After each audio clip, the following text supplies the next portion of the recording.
Well, Niall, you're going to tell us a history about Ard O'Donnell. Well, I suppose I'm going to tell some of the history.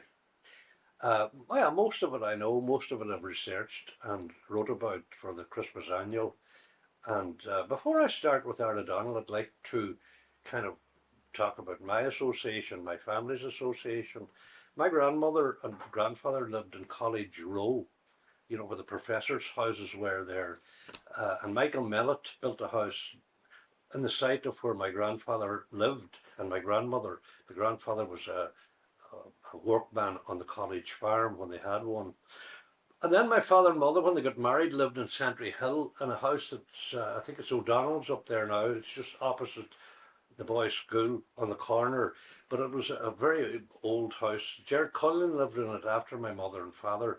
And in 1943, when the Ard O'Donnell houses, the first phase of the Ard O'Donnell houses were given out, my mother and father were lucky to get a house, and four of the family were born outside of Ard O'Donnell, and the other three were born in Ard O'Donnell. I was born in 47, so we were in Ard O'Donnell for 3 years at that time, or four. But there's a great association, and I always loved that area around Sentry Hill and around College Row. So we were kind of, that area would be where I would have known the history of and got interested in. The Ard O'Donnell, I know you want to talk about Ard O'Donnell and some of the residents and some of the things there, but I thought I'd build up first of all to give you the reason that I'm so interested in Ard O'Donnell. Um, the other thing that happened in Sentry Hill in 1911, Bishop O'Donnell invited two Presentation brothers from Cork to come up and start a boys' school. And they came up, there was an old house there, there wasn't a school, it was built sometime after that, and it was called St. Eunan's School, by the way. Bishop O'Donnell would on to be Cardinal O'Donnell, but this was in, I think it would have seen, I have a date here, I think it might be, 1896, St. Eunan's School was built. It's now what we call the Brothers' School, where most of us my age were educated. The two brothers came up from Cork anyway, and in 1911, that's when 1911 comes in, the monastery was built. It's now the pastoral centre. So that's the reason I'm saying that. That's kind of in Ard O'Donnell. It backs on to what we call the back fields in Ard O'Donnell, and they're between Upper and Lower Ard O'Donnell, that space. When we were kids, we called them the back fields. The Tech then was built sometime in the early 1900s. I can't just remember the date. So we're kind of going into Ard O'Donnell now, if you like. If you look at an old photograph, and there is one available online, there's an old photograph of the Brothers' School that I'm talking about that was built in 1896. And the monastery that was built in 1911. There's a photograph taken, and it must have been shortly after it was built. And the gate going up to the school, going up to the present pastoral centre, is in the photograph. But there's another gate to the right of it, and that's the gate into Ard O'Donnell. That was private land, belonged to McKendrick's. They wouldn't sell it. The council took a compulsory purchase order on it. McKendrick's were not too happy. And this is from research in the Dairy People and Dairy Journal when all this was taking place. Malachy Hegarty, a friend of mine from Ard O'Donnell, would have helped me researching a lot of the reports of the council meetings at the time in the 1940s, and he gave me a lot of information which I am passing on and which I use to do the article. So now that gate, when the council took the land over from McKendrick's, that gate was knocked down. A road was put over there. The Tech was eventually built there, and then the Ard O'Donnell houses started. The first phase of Ard O'Donnell was completed in 1943. Let me check if that's right. Yeah. Well, ready for occupation in 1943. I don't know how long it took to build them, but the contracts were signed in the early 1940s, 41 or 42. The first phase included from just right after the monastery garden, which is now plots that people grow their vegetables in. The first house was there, and the first phase started there, and they were built over past my own house, round the corner to Johnny Maloney's, number 32. The other side of the road was also in that first phase, and they were built from just past the Tech. There were two bungalows there, and they're interesting. And it was built right over to the top of McClure's Terrace. Daly Haggerty's house, Joey Haggerty, Malachi Haggerty, Bill Haggerty and Delia were the mother and father. Now the two bungalows, I'd better tell you a little bit about the history of the two bungalows because it's interesting, and I only discovered this when I started doing the research. And incidentally, Lakeview was built long before Ard O'Donnell by the McManus brothers, and a friend of mine called Hector McLennan is doing a history of Lakeview as we speak, and I'm looking forward to that in May or June, reading what he has said about it. But they played a part in the building of Ard O'Donnell, the Lakeview houses, because there were to be, where those two bungalows are, there were to be 4 two-storey houses, the same as the Ard O'Donnell houses. But the Lakeview residents objected because they were overlooking, cutting off air and light and unsightly behind the Lakeview houses. So the council stopped building at that plot where the two bungalows are, and then you had a lane called Spears Lane going down, and they started at the next house and they completed it. Now there was great arguing and discussion at the council meetings about this plot. One of the councillors suggested, keep the Lakeview people happy, we'll build a playground. The county manager, he said, no, we can't do that because there was a compulsory purchase order on this land for the purpose of dwelling houses, and that meant legally they had to build dwelling houses there. So playground was out, and they ended up eventually building 2 bungalows, and I think Lakeview at the time were happy with that, and that's why there's 2 bungalows to start Ard O'Donnell, and then you have the 2-storey houses for the rest of the way. The 2 bungalows, the numbers at this stage were given out. The bungalows were not finished to 1950, and the Ard O'Donnell houses were occupied in 1943, and they were all numbered. But they left 4 numbers for the 2 bungalows, number 2, 4, 6 and 8. So there's no 2 and 4 in Ard O'Donnell. The first bungalow starts at number 6, the next one's number 8, and then across it the terrace was Campbell's house, that was number 10, 12, 14, 16, over to Daly Haggerty's, which is 32. So there's 2 numbers missing there. Anyway, that's the history of why there's 2 bungalows. And growing up, I always wondered, you know, what are these 2 bungalows doing there? It kind of looked strange. And I also knew that the land was compulsory purchased, so I couldn't figure out how did they come to build 2 bungalows, but that's the reason.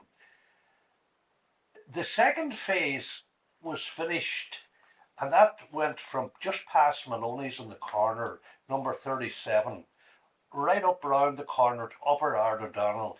It was Charlie Price lived in it.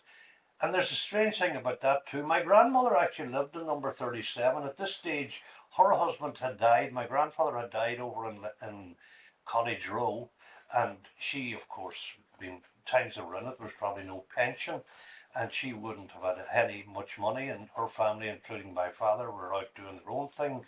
And my grandmother had to get out of the house in College Row because it belonged to the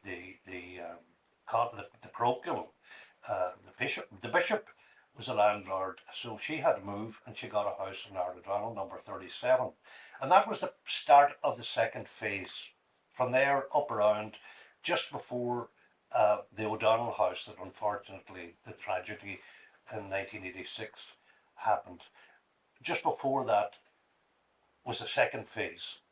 And those, the very strange thing, and I haven't figured this one out, the very strange thing about it is those were the only houses, that 12 houses from my grandmother's right up to just before Joe and Angela O'Donnell's house, uh, have bathrooms. They put bathrooms and 3 beds in those houses. Nobody knows, nobody can explain to me why did they decide that and then build houses after that and not put bathrooms into them. I could see through it if they decided from my grandmother's house at number 37 to put bathrooms and everything else they built, but no, they didn't do that. They put bathrooms on these and then they continued building the third and fourth phase and without bathrooms. So I forgot to mention there that the houses when they started, we and other families, the Haggertys and the Tommy and James Freel's family, and all the Blakes, McManus's, Doherty's, they all moved in 43, and they got instructions from the council, letters from the council, that take care of your nice new house in Ard O'Donnell. You are in a very important thoroughfare between the high road and the cathedral, so keep your front gardens tidy. And in these times of not famine, but shortage of food, make sure you cultivate your back garden, grow your own vegetables. That was the kind of stuff. They also said that they will be keeping a note of any repairs that are requested by the residents, and they will know from those notes who is looking after their house and who is not. Kind of a wee warning that if you're going to be phoning us and asking us to repair this, that, and the other, and some your neighbours aren't doing this, you're not looking after your house properly, kind of thing.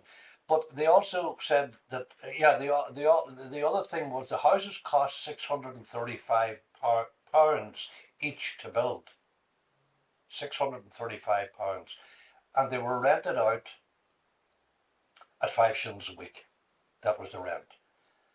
In the letter to the residents at the time, it was mentioned that Mr. C. Mullen of Kirkstown will be, this is a lovely word, the scavenger, and he will collect your bins every week.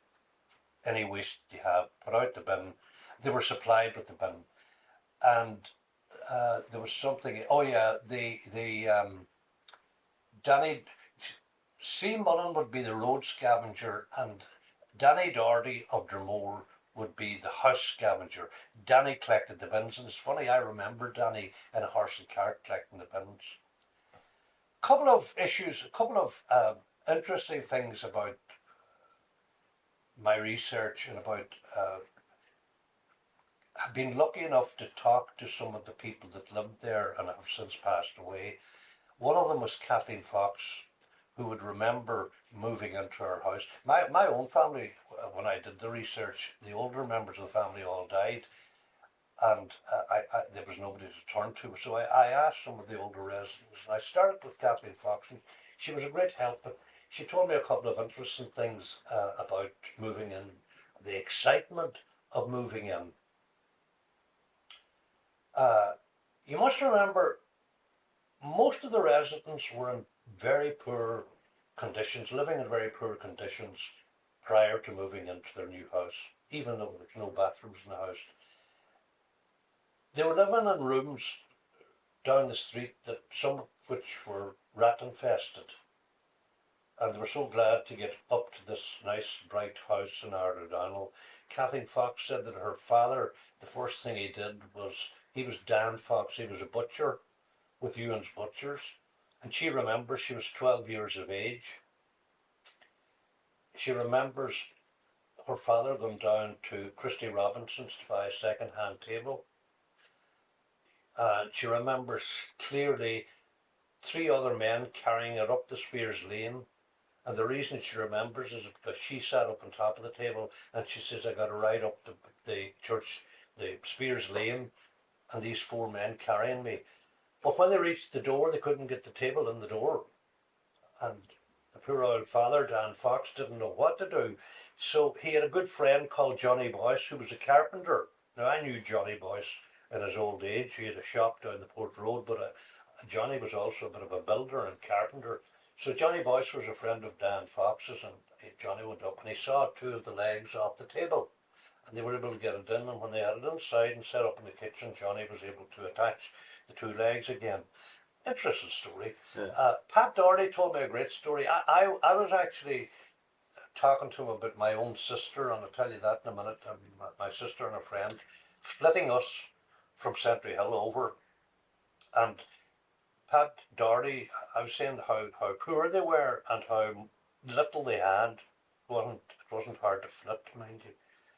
Pat Doherty said when we moved in, all we had in front of the range that was supplied in the house was a bench that we sat on, no back on the bench, just a pure straight bench. So you can imagine the poor people that were glad to get a new house and pay their 5 shillings a week to the council. My sister always told a story, and I'm glad that I heard this story because that's really what set me off on writing the history of Ard O'Donnell. She told me a story about she was living in the Sentry Hill beside Doherty's, and Keyes lived there as well, and she was friendly with one of the Keyes, Kathleen. Now there's a number of the Keyes, you know, Tom Keyes. Kathleen Keyes and Rosaline O'Donnell flitted us from Sentry Hill to Ard O'Donnell in 1943, and they loaded up a pram, and that's how they flitted us. So you can imagine the few bits of pots and pans and cups, and I don't know if there were saucers or not, and wheeled it over Ard O'Donnell and carried it into the new house, all excited about getting the key of this new house. That's the kind of stuff that went on.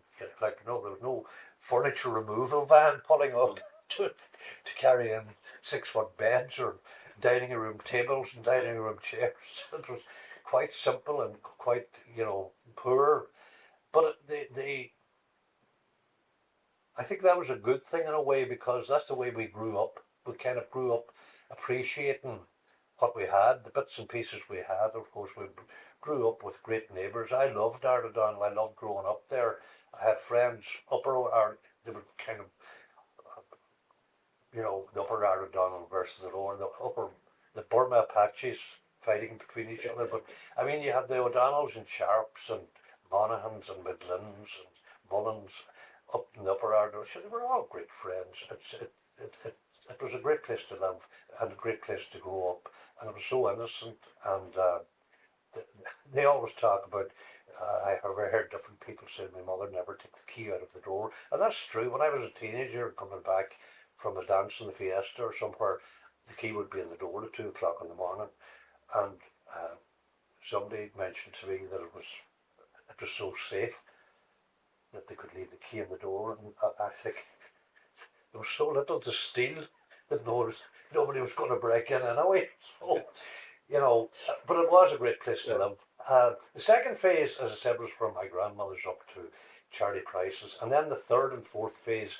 Ken Sharp is still alive and well, and in his 80s, and he talks to me regularly, and we talk about this.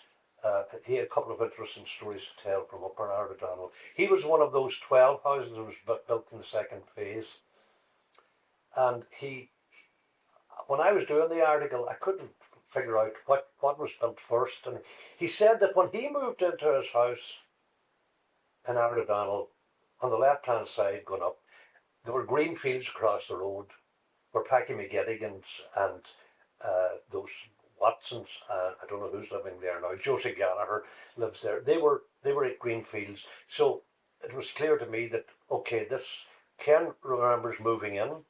That was in let me get it right here, 45. And then the the last phases were not occupied until the 1950s. But going back to Ken for a minute, he told me another very good story. A famous man called Brendan Behan. And everybody heard of Brendan Behan. He was a bit of a wild man. He was a very talented writer, and he wrote a number of songs. And I remember this. I remember as a wee fella, myself and Brian Winston, seeing him at the Picture House in Letterkenny, and I didn't know until quite recently why we saw Brendan Behan, a Dubliner in Letterkenny in the mid 1950s, probably about 56 or 57. He was promoting for Board Fáilte at the time. He was promoting Ireland as a destination, or maybe Dublin or something like that. And there was a little 20-minute film made by the cinema people, the Irish Cinema Board, and it travelled around to every cinema in the country and was shown in the local cinemas. And Brendan Behan went with it and gave a talk. But in the film, he sang. His voiceover was talking about Ireland, about Dublin, but he also sang the Old Triangle, which he wrote. The Old Triangle went jingle jangle along the banks of the Royal Canal. And Ken Sharp told a great story to me once that Brendan Behan must have stayed in town. The film would have been shown at night time. I think he stayed in McCarry's Hotel, where he would have enjoyed a good few drinks. He was well known for his ability to down pints of Guinness. But he met a man, a Boyle man, who happened to be a cousin of Ken Sharp's. I confirmed this recently with Ken, what exactly happened. And himself and your man got talking in the bar, and there were no eating houses in Letterkenny, and this was probably 9 or 10 o'clock. And this guy Boyle was back from America, and he was going up to visit his aunt, Mrs. Sharp, and Upper Ard O'Donnell, and he invited Brendan Behan with him, and Mrs. Sharp received the two of them, and she fed them. And Brendan went home to the hotel happy. So Brendan Behan had his dinner in Ard O'Donnell in the 1950s, and nobody knew about it, except the Sharp family. But the story is now out. That was a little story. There are other people that helped me along the way with the story, like Sean Maloney was a great help. Ken Sharp himself was a great help. Patrick O'Kane, a very interesting character, told me a lot about. There was a mass said to commemorate the opening of Ard O'Donnell. It was said there are photographs available, and the photographs were taken with the priest up at Sharp's door. It's a kind of a high steps up. There's two sets of steps up to the front door, and that's, I suppose, was the suitable place to have the mass said to bless Ard O'Donnell. And there are a number of other photographs, one of which you gave me, Johnny, of a group of children, and Joey Blake, who was town councillor, maybe the chairman at that time, I don't know. I reckon it was taken in 1950. He was planting trees somewhere around Ard O'Donnell. I think it was in the back fields, up the pathway between the monastery and the first house in Ard O'Donnell, and coming out at the last house, Kevin Doherty's, up between Kevin Doherty's and Houston's. But I'm trying to identify, as you know, those people in the photograph, and it's difficult because most of the people in the photograph are dead, and I'm relying on others who might remember and still alive to help me with that. There are a few other photographs that I came across. I want to show this one. I think this is very interesting. I call it These Two Men in Uniform. And that's a photograph of my father. He was a postman.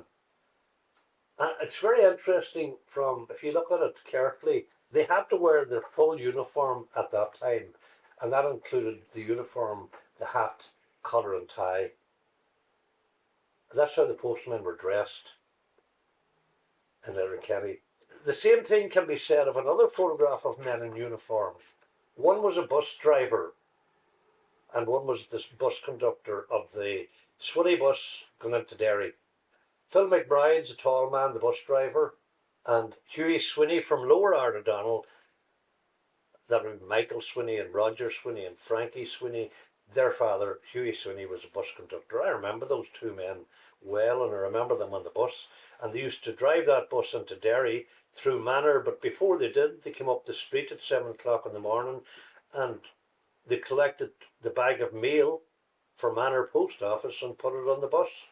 I would have been there and put the bag on, or helped to put the bag on, when I was working in the post office. That's my brother Noel and my grandmother in the black, and her next door neighbour, Mrs. Ladley, whose husband was also a bus conductor.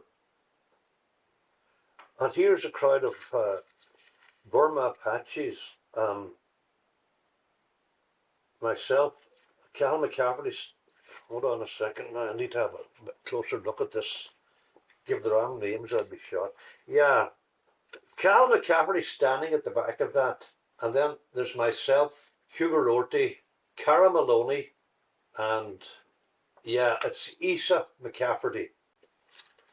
PJ Blake with his mouth, God rest PJ would have come down and joined us.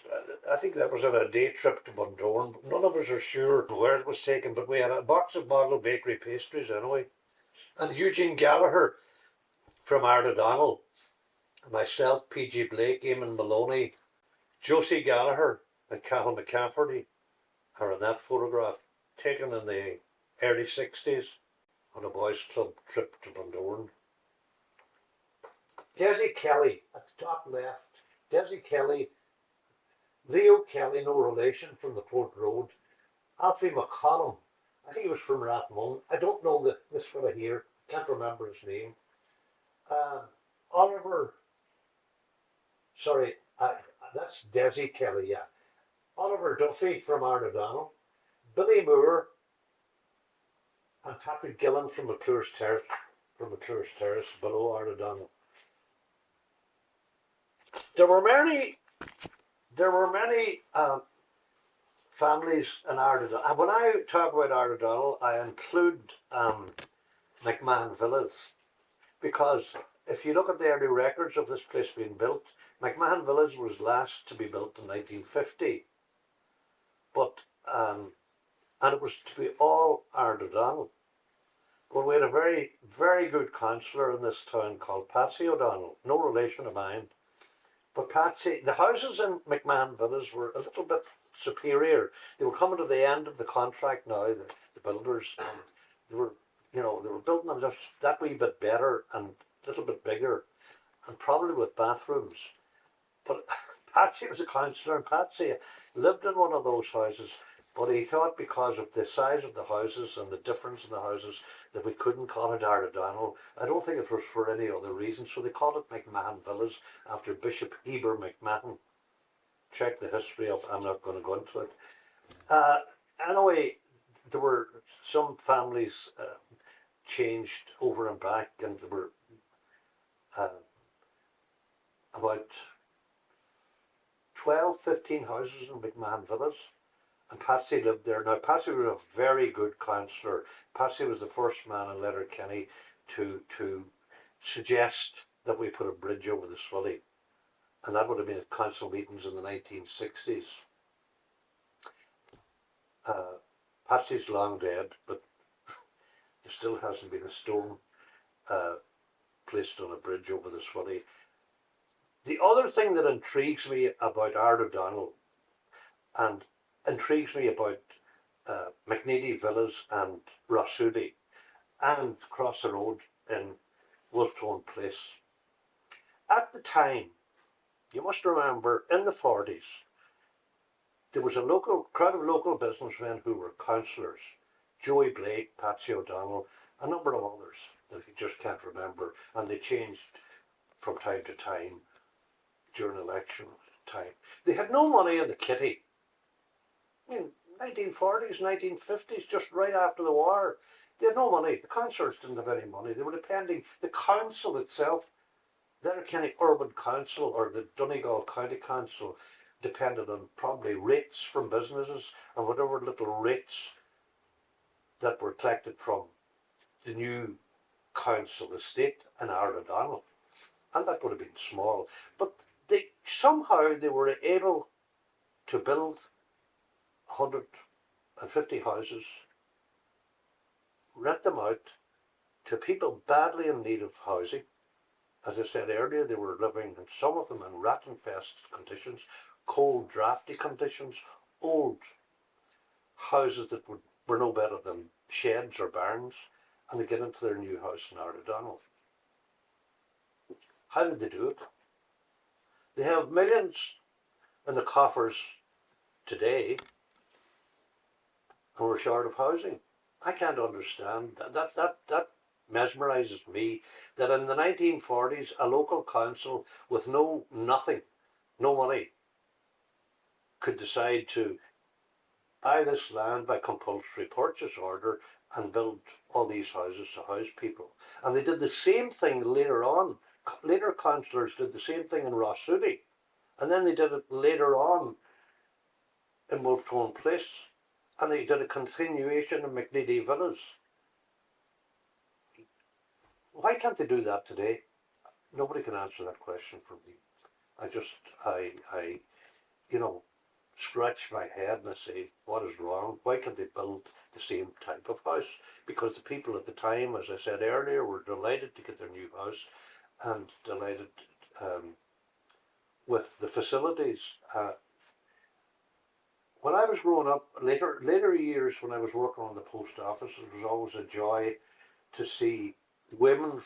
Dillon's supermarket opened probably in the late 60s. I just don't recall, but I was working in the post office at the time, and I was a local yokel at that stage and knew everything that was going on. I had an interest in everything that was on, especially people and what people were doing and who they were.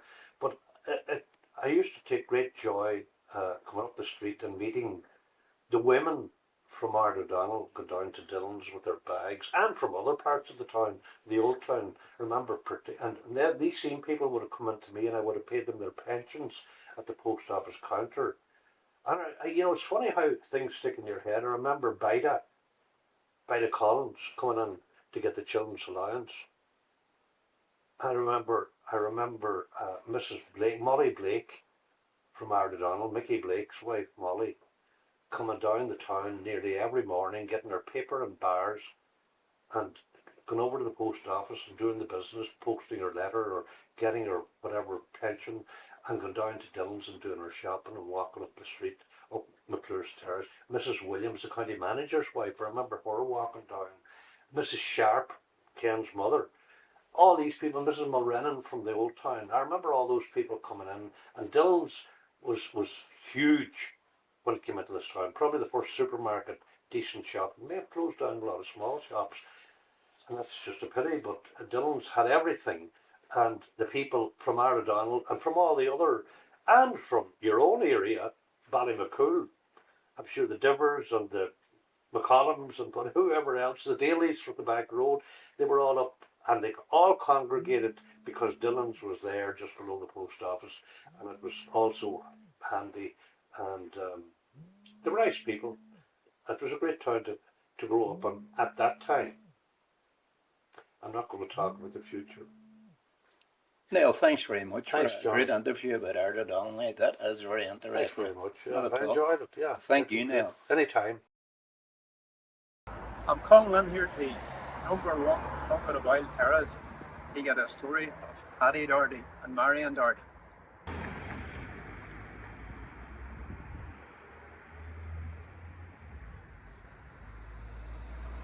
Well, Paddy and Marian, it's good to see you anyway. Could you tell us about, when you were growing up on Plunkett O'Boyle Tce? Certainly, we'll give it a go anyway.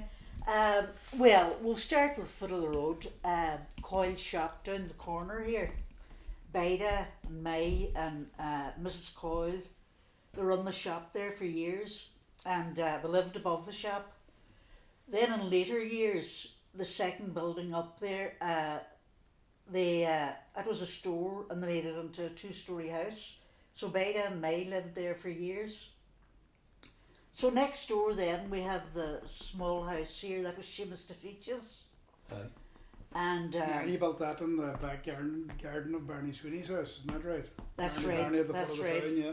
And they had the printing business. Yeah, Remember? they started a printing business down there. And when Daddy was middle, and he used to run and remember he had Daddy doing a bit of work for him. That's right. That's right. She was the feature. Aye. She was white. He was an Irish speaker, wasn't he? Oh, he He was was, big, yeah. big Irish speaker. He liked his traditional Irish music and stuff like that.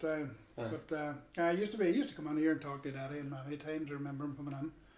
I wonder, Marian, could you tell me roughly when did you come to live in Plunkett O'Boyle Tce? About 68 years ago. Well, it was exactly 68 years Yeah. ago because I was a week old when we come here. And I'm 68 now. And I was about 4. We lived in Wolfstone Place, and because Mammy and Dad were from the foot of the town, they wanted back to the foot of the town, so they got a swap. Oh, right. But then moved Mammy back. thought it was too quiet in Wolfstone Place, Glencar. It's not quiet now. No, it's not. No. And there's far out too then, you see. But her heart was at the foot of the town too, I suppose.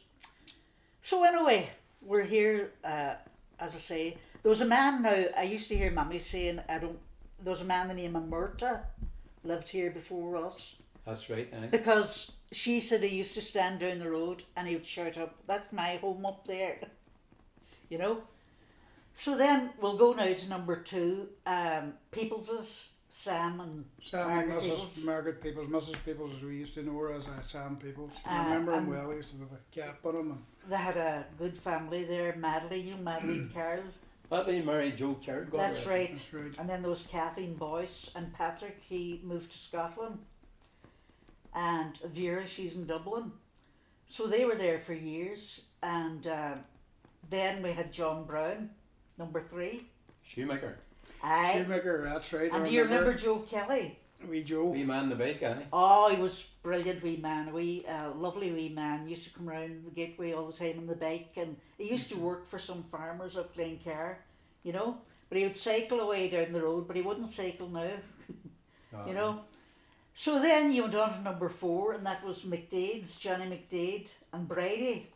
Do you remember Brady? Aye. And all the McDades.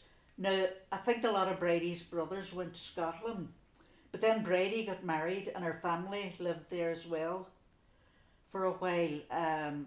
There was Trevor and what do you call the other wee fellow, Hugo, was it? I Or think it was Hugo. I can remember vaguely remember the lovely yeah. family. So Yeah. they moved out then to Barnhill. Then we'll go on then to number 5, which was Daly's, Johnny and Mary Daly. Aye. Mary was John Brown's sister. And the Tombstones, Hugo and meant- Tommy. Aye. They made the actual tombstones. They had a shade up there, and they used to make the headstones up there at the backyard. I remember that as well. The place used to Aye. be white with So, marble rust. So that's how you know when you look at Daly's, That's where They're Daly building started as a there. day. Aye. and when you look at that Yeah. wee place they were up in there, you know, Right enough. it's great, isn't it? That's Aye. where You Johnny see- Daly You started. see a up there. family getting on Yeah, well with yeah. that. Definitely, terrific, definitely. yeah, and they're such a nice family. They're Right? a nice family. Yeah. So anyway, we'll go on to number 6. Now, number 6, I remember Charlie and Michael Doherty, Dealer Daly Doherty Doherty, and Michael were in it. and But I think it was owned, was it by wee John Doherty? it might have been now. They were just renting it. That's what I think at the time, because remember then when Dealer and Michael moved out, John Doherty moved back in again. Aye, John Bridget and John Senior passed away, and Noel, they're there for years now. Nice family. Aye. No Bridget, Aye. nice Aye. family. Quiet So anyway, people. aye. So anyway, on then to number 7, and number 7 was Sheila and Neelis Doherty, Aye. and Bobby and Neelis and Vera That's right. and Patrick. They all lived there. I remember them living there, you know. They were there for years before they actually moved to the Ballymacool. Aye. They were there for years. Had they was Niall's God rest him? Was his mother there? She was. I think they called her Betty Doherty. That's Betty was right, theirs, she was correct. there, She was yeah. theirs, right, yeah. Aye. Betty Doherty. I remember Betty Doherty when I used to run around Manilas. Remember a wee woman, she wore black Aye. She was black always in veil black. and all that, you know. Very small. Very Aye. small wee woman. Aye. That is Yeah. right. Remember that, Johnny? Well, yeah. Number 8, 6, 7, 8 is right. Minnie Hanlon lived That's there. correct. Minnie Hanlon, yeah. Remember her as well. Yeah. Aye, when we were young. Now, the next house then was number 9, which was Dan and Bridget Collins and the family. Aye. And they were a great family too, and they moved out then to Salahgreen. Aye. But they were there for years. They were there for years, yeah. Hamses, Great yeah. neighbours. Mm-hmm. So then we have number 10, which was McGranahan's. That's Aye. right. I remember Mrs. McGranahan well, and you had Andy, lived up the road there, and Joseph out in the Old Town, and Pauline was here, she lived out in Brook Court, That's right. Yeah. Mm-hmm. and I think Nellie was in Derry. That was but their home place, number aye, 10 up number there, 10. Yeah. But so anyway, we'll go on to number 11, and I remember a wee woman in there called Maggie McCauley, and she had a son, Mickey McCauley, and he worked about England or something. Right. And then after that, then there was loads of different people in it. Different people. Coming and going, you Alan know. McGinley and Bridget was on it. and Aye, Who else was on it? Ricky Blake owned it. aye, I owned it for a couple of years myself before I built up in Kelly Club. Aye. So there's a few people in number 11 alright there. aye. Mm. And even my Uncle Joe, I think, was in I it. think Joe Aye, Joe, that's Rita, right. Rita aye, ran it away aye, too, is right, aye. yeah. Yeah. So we'll go on then to, that's number 11, number 12, which was Maggie Doherty. Maggie Doherty, yeah. Aye, Mm-hmm. should have been Beda's aunt. Oh, Aye, I baited any. aye. She lived there for years. Now there was another wee woman I remember, whether she was in that house before. There was a Maggie McLaughlin. Do you remember her, Patrick? No, nothing, I can't remember. The only one I remember is wee Maggie Doherty in it. Right. To be honest with you. Aye. Mm. Then there was Mrs. Carr and Willie, right, number 13. And they lived there for years. And Mrs. Carr had a niece, Mary Boyce, a lady, lovely girl. She worked up in the income tax office. She stayed with them, looked after them for years. I remember her. Right. Aye, and That's right. Mary then got married and she was living down in Falcara. But a lovely girl, lovely girl. So then we have number 14, Duffy's, Dick Reed Duffy and Dick. Aye. Aye. and the family. Big family too. Aye, Aye. and Ricky, Michael, Tony, Jackie, Gerla, Aye. and Maureen. Maureen. That's right, aye. Big family. So Breed was great crack. Oh, she's a Aye. Miss Breed terrible because she was a great woman for telling the yarns, like, Telling, you know. telling the story. Aye. Mm. She always had something to tell you, know. She was And her and brilliant. Mammy were great buddies. Aye. Her and Mammy got on great. Mhm. So, Best of friend. Aye. Sorry, going back to Mrs. Carr or Aye. Mrs. Carr.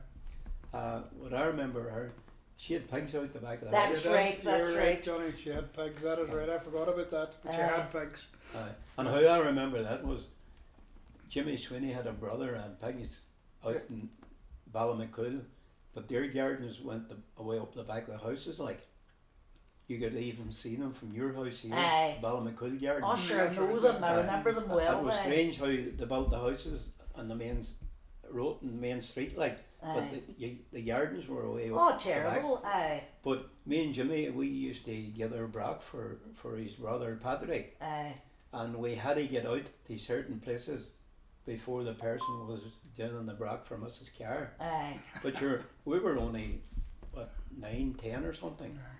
You know, we could hardly wheel the brack cart up the back road Aye. because we were so young, like, you know. Well, I remember you were chatting about Brock. I remember we were chatting about Ard O'Donnell up here. Aye. Michael, they had a farm out in the Big Isle. Aye. And we used to go around with a donkey and cart gathering Brock around all these houses here. Do you remember that? Aye. A donkey and cart before he got the grey diesel tractor Aye. and trailer. But wait, it was a donkey and cart. We did the terrace, we did here, we did the foot of the town, even up Ard O'Donnell, up the Burma, Aye. and gathered Brock for the pigs. But That's we were right. talking about Breed there. She had a lovely summer seat outside the house. Do you remember Aye, it? that's right. Aye, the Jesus, it was large, brilliant. large stage. Aye, That used to be aye. lovely. Aye, It that's was right. lovely. It was lovely.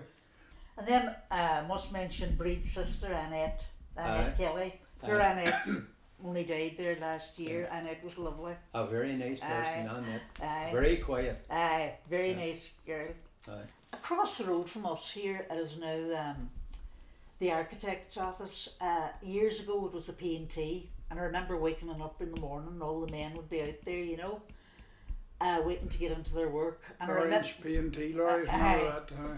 and I remember two ladies used to go over every week to get weighed. Woolly meeting.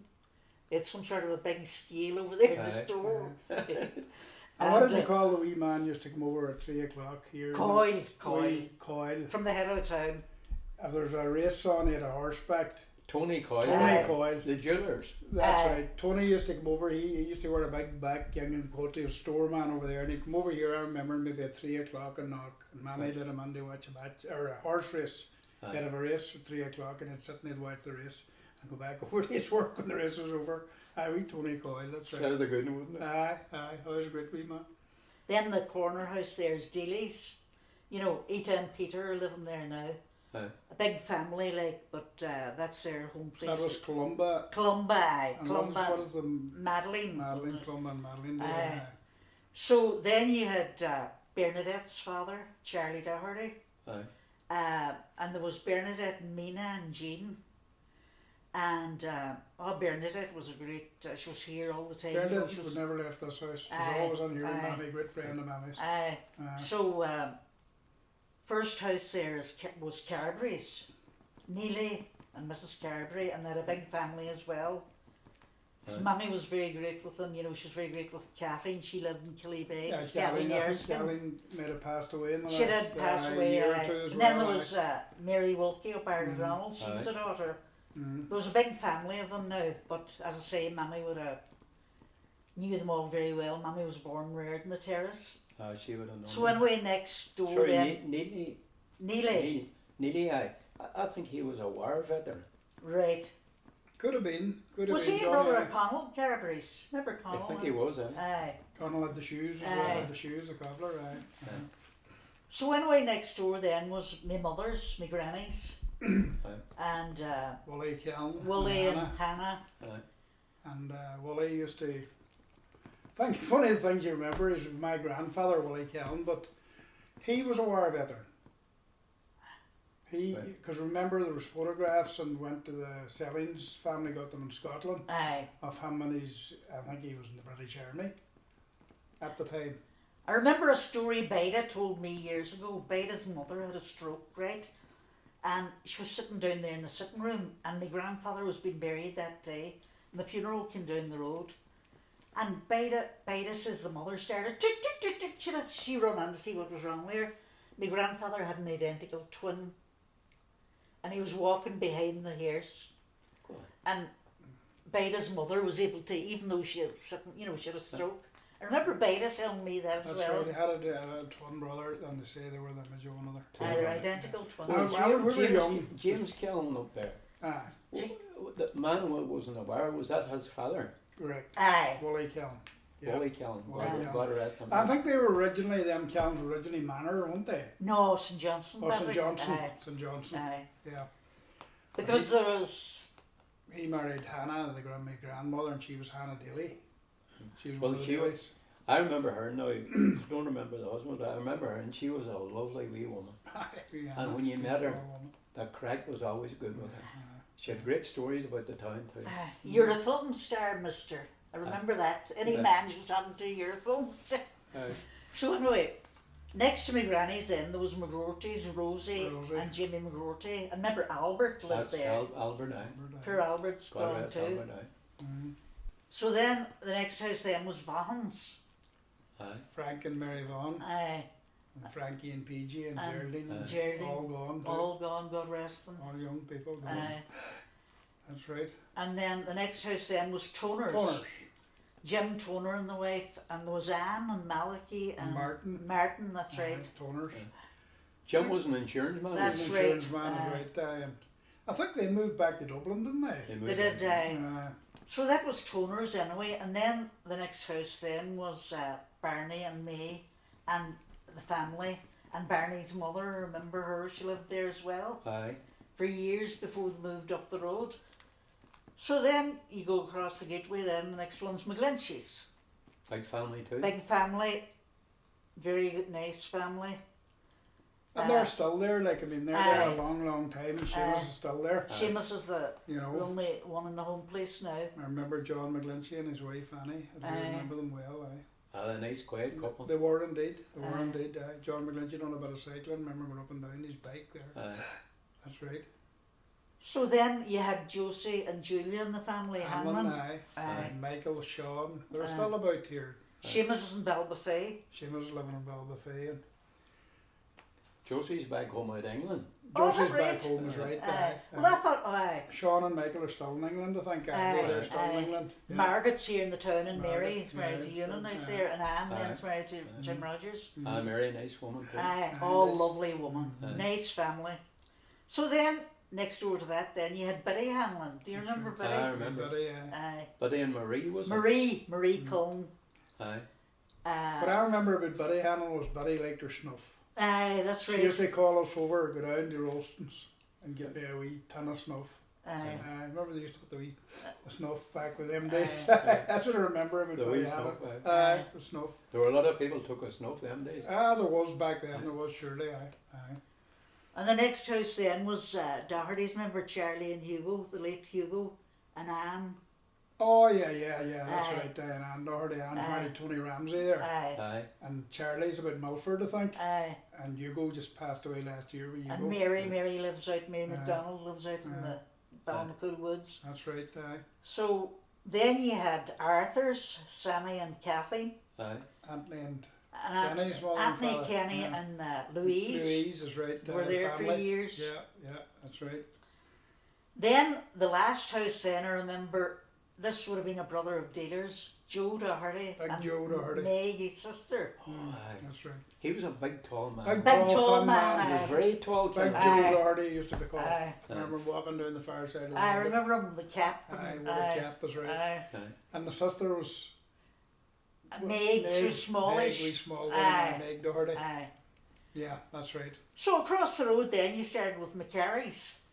Aye. John McCarry and the mother lived there now. And then there was Maureen McCarry, but anyway that was McCarry's. Then you had Allison's, Peg and Francis. Aye. You were there for years, is right. Aye. Peg and Francis Allison. Aye. That's right. And then you had Miss McKenna, do you remember? McKenna's is right. Yeah, I do remember. I didn't know yeah. much about that No, woman, she's but woman's very quiet. Aye, Kind of kept aye. to herself. Aye, there were quiet people. Miss in the McKenna, aye, that's right. Yeah. then you had Marian O'Donnell. Marian O'Donnell, that's right. Marian was another lady. A lovely woman. I Aye. remember Marian O'Donnell as well, and a lovely woman she was. Marian and Sean, Sean they all is lived right. there. Sean Aye. moved up Glencar then. Sean, God rest him, was a great singer. Is that right? Yeah. I think he wasn't. I think I remember him being in pantomimes years I ago. would have been with Aye, that, and then I aye. remember him pantomimes are right. Aye. That's right. A great. He sang in the choir. in the Probably chapel. did, aye, I'd say he did, Johnny. I'm Aye. sorry, going back there to there were Mrs. Boyce up there. They say she was a great singer. Would that have been Boyce, when you say Boyce, would that have been Breed's mother? Aye, Oh, Marianne. aye. Marianne Boyce, aye. Did you aye. see her about that? Oh, she probably could have. Breed was a singer. Breed could have sang. Sing as well, did she? Aye, oh, Breed loved listening to music and Aye. loved singing. But I It's remember very Mrs. funny. Boyce now, I do remember Mrs. Boyce, aye. That's Breed's mother, aye. Aye. That's Aye. right. Aye, what ahead, Marian, Or where go am I? ahead. Right, we're heading to Gallagher's now. Rosaline and the late Mary. Rosalind's still there. Rosaline's there now, the only Oh, one they must be there. there years now. And- Aye. Rosalind's only one, I think, left. Aye. That family, aye. The late Mary and Sally. They're all Mammy's friends, like, you Aye. know. Mammy had a great time for them all. So then you came then to Kearns. Barbara and Ethna. Ethna and Barbara Gordon, aye. That's right, And yeah. Mrs. Kern, I remember, and there was Father Tommy as well. That's right. But Ethna was a great character. Ethna was a librarian and she used to get a lift with us. Remember going back? Me, I going back. I Aye. used to live 2 years up. You Aye. see, in St. Connell's, and Aye. that's right, yeah. So Ethna was a character. She was lovely. Wasn't there a brother by the name of Michael Corn? He was a garden Dublin. That's right. Correct. Aye. Correct. That's right. That's right, aye. How I remember them when the reunion started off. Aye. They all came to the reunion. Or the whole town came. Aye. Yeah, yeah. But you know, Aye. a lot of people Aye. around. You see, that was all Mammy's generation, like, you know. And there was a Father Corn there too, wasn't there? Oh, that's what Father Marian Tommy. said, Father Tommy. Aye, that's thinking Father that. Tommy, aye. Aye. And then those McMonigals. Big family too. Aye. Lena and Patrick are still there. Aye. Aye. And With Mary and Mary, Kitty. Katie. One of them just buried there last week. Three of them. passed there within the last year. Barney. Aye. Barney, Sleen and Busty, of course. Jimmy, Busty. and Aye. Lena McMonigal. She was the best neighbour. She was just so good, that Yeah. woman. So anyway, that was McMonigal's. Kitty was my godmother actually. Kitty McMonigal. Right. She lived in England. Aye. She was married in England, you know.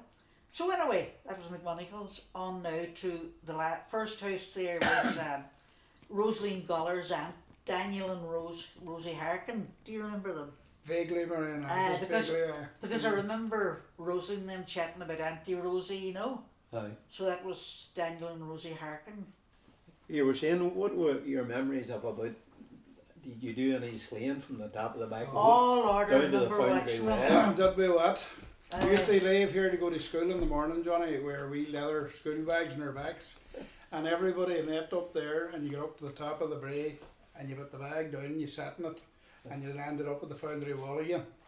And I remember us coming into school late and saying to the teacher, oh, we just couldn't get up, it was too slippy. But we were up and down sleighing Up and down. for a good while. And we used to make the boys in the terrace. I remember Michael Hanlon in particular, and Right. Sean and them and ourselves, we used to make a big sleigh. What did you call the big sleigh? The bogey. The bogey, and start up there at above the college there, Aye. and the whole way down here, and somebody would shout there just passing our door, jump, and you jumped Aye. off her before she hit the foundry wall. That's Well, how I was hard it only was. asked you that, Paddy. Aye. How did nobody ever seemed to get around the? No, when they came down the back road, there was a sharp turn left. Down the foot here. Not too many people avoided the foundry Oh, wall. not at all. I don't think there's too many good around that corner at all. It's too sharp. Somebody would shout out there, jump, and everybody had bailed out, Aye. you know, and the sleigh went on, they'd hit the foundry wall. Just basically that was it. I remember now, young lad, before you and Marian's time, Paddy, we used to go up to the top of the back road, but they were worried about taking us on. But there was a man over the road beside Larkin's house. He was Daly Cairns, I remember him. and he had a bogey. And we'd be standing maybe around here and maybe go up a wee bit, and the bogey would be coming down the back road in the snow, and you know, you want to see the sparks flying out. But we were young, and it didn't cost us that. Not at all back But- then, it didn't. They were worried about taking us on, but when they would put us on the buggy, they would always put us in the middle, and we wouldn't get hurt, you know. But God rest Daly Cairns, he's the only man I knew that could go around without hitting the foundry wall. Is that right? But to say whatever kind of work he done, that he had some kind of it wasn't a brake, it was like a gaiter on the Steering left around. hand side and the way down, and he was able to, and that would swing around. But even with that, hey, there was a lot of people Used hit to be that some foundry speed. wall. I remember people getting hurt there too. Ah, But definitely it was. It was a fast coming down there in a sleigh. Oh, I you remember were us well watching warned. them around. Oh, did Aye. surely I. but you're always well warned, you know, about not to be going honestly. But then in the mornings, the council used to come up with a lorry and the boys standing in the back of the lorry shoveling off the stones, the grit. We used to snowball them. They couldn't get up the road. We boys snowballing them. All the Ballymacool boys, the Old Town boys, back road boys going to school. We used to pelt them with snowballs and they'd have to turn and go back again. So we could still sleigh up and down the road. This photograph was taken years ago in the house now. My father's in it, and we hadn't many photographs of Daddy because he wasn't well. So in this photograph there's myself, my Aunt May, my mother and Daddy. Okay. Now this second photograph was taken here in the kitchen. My mother and her good friend Pauline McGranahan, Pauline Buss. So Pauline, the two of them have passed now, but Pauline was a great friend of my mother's. This photograph here, I don't know where it was taken, but I know it's Johnny Tierney, a cousin of mine, with Aki Cowan at Ballymacool. I don't know where the photograph was taken, but you know. So this photograph here is my mother and my late brother. My mother is passed now, and my brother as well, Eamon. So I must get this one framed. The two of them, Mummy passed in 23 and Eamon passed in 25 on the same date, 6th of February, just 2 years between them. So, now this is an old photograph here. It was a day out. We have Johnny Tierney here, my Aunt Marianne, my mother, and I think that's Dan Collins. Dan was a great friend of my Uncle John, so they must have been all away on a tour, a run someday, you know. So this is my three brothers, Eamon, Patrick and Liam again, so I must get this one framed too because Eamon's in it here. So a very old photograph of Daly and Paddy Kern. They were in the FCA one time. Now this is my Uncle Joe, Daddy's brother. He was I think that might have been my sister's wedding, you know. Now this is an old photograph of Daddy when he worked in Kelly's up the main street there. There's Daddy, Willie Peoples, Seamus McFeely from the Old Town, and Margot Griffin's brother, what did we say his name was? He was McLaughlin. Now this is my Uncle John, Big John as he was known, fishing somewhere. This is my mother, my grandmother Hannah Callan, and my Aunt May. So the three's gone now, past, you know. Now this is a great friend of ours and neighbour, Isabel Brown and her daughter Kathleen, number 3. This is a photograph. The reason I'm showing this photograph is because the late Breed Duffy's in it as well. My mother, Breed, and myself here at the front porch. So this one here is a very old one and very small. It's my father. He was in the pantomimes years ago. Could have been taken in the 40s or 30s. Daddy's there in the centre. But anyway, Daddy used to be in the pantomimes. Now, this is a great photo here. My 2 uncles, John and James, with Aunt and Diver. Must have been taken out in Ballymacool, out in the terrace. Now, this photograph is a photograph of a band, right? But the reason I picked this photograph out, my Uncle Joe's in it. Joe was always very musical. He used to play, I think, the trombone. But anyway, my Uncle Joe's in it. I'm not too sure what band it is. So this is a photograph was taken in the house again. My mother and her 2 sisters. Yeah, my mother, 2 sisters. And myself, I think I'm in it as well. An old photograph just. So that's it. Well, listen, it was lovely talking to you. Say we could talk the whole night about. Exactly, Johnny. Nice talking to you And too. lovely Well, talking Johnny, to it's a to pleasure. to It's a you too, pleasure, Paddy, aye. you know. Jimmy, you were born in Ballymacool Terrace, and what was it like growing up in Ballymacool? Ballymacool was a friendly place, Johnny, as you know yourself, and there was always plenty of activity about it, and there was big families on the road, but everybody stood beside each other and helped each other out, you know, and we had some great times in it, some good memories, you know, and as you know at the time, we spent a lot of time in the 2 dams. Kelly's had 2 dams here where they'd use it for spinning the wheel up in the mill, and we spent a lot of time around the 2 dams and the mill, and as you know at the time, like the Kelly's was a big concern, and they had in the mornings you see the lorries coming down full of timber and all. You know, that's the lorries. They're all getting ready to move out in the morning, you know, and then as a kind of place in at night time, you would spend our time at the top of the road playing football, and there were some good matches played up there, but we used the Kelly's gates, we used as the goal post. Aye. And then sometimes the bigger boys would be playing football, and they'd say, "Hey, hold on, I'm going down to change my shoes," and they come up maybe with big FCA boots on them, you know, because a lot of them was in the FCA at the time, and you see a lot of them here, you know, and that's some of the local boys there. But there were good times. They went on the FCA, they got the coats and the boots, and it was good. But no, the times were good, and at the end of most of the time then, you know, we spent out in the O'Donnell Park at night time. We spent out maybe it was dark on the summer's night, and we'd be out playing against Seamus Hoare, John Hannigan and them. Then we go out and watch St. Junan's train, Joe Carroll and the boys. You know, They were all nice fellas. They were all nice people. We go out, they let you play with them, and they were our heroes then. So then, as I said, it was better than playing on the top of the road and out hard ground, you know. And we had no soccer pitch to play either, so we had to go out to the Donald Park and play. We were very lucky. Seamus Hoare used to always like us playing against Samuel, let us shoot into him, you know, in the goals. But there's a good place, and as I say there, some of the footballers and the row, that's St. Eunice team there, and then we have a Donegal team there, Johnny.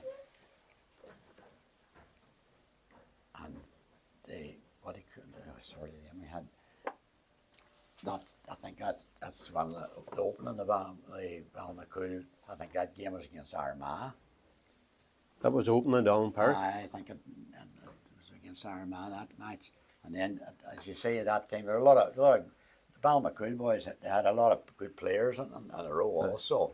I mean, they played in the local leagues, and the town had always a local league, and the Ballymacool boys always won it.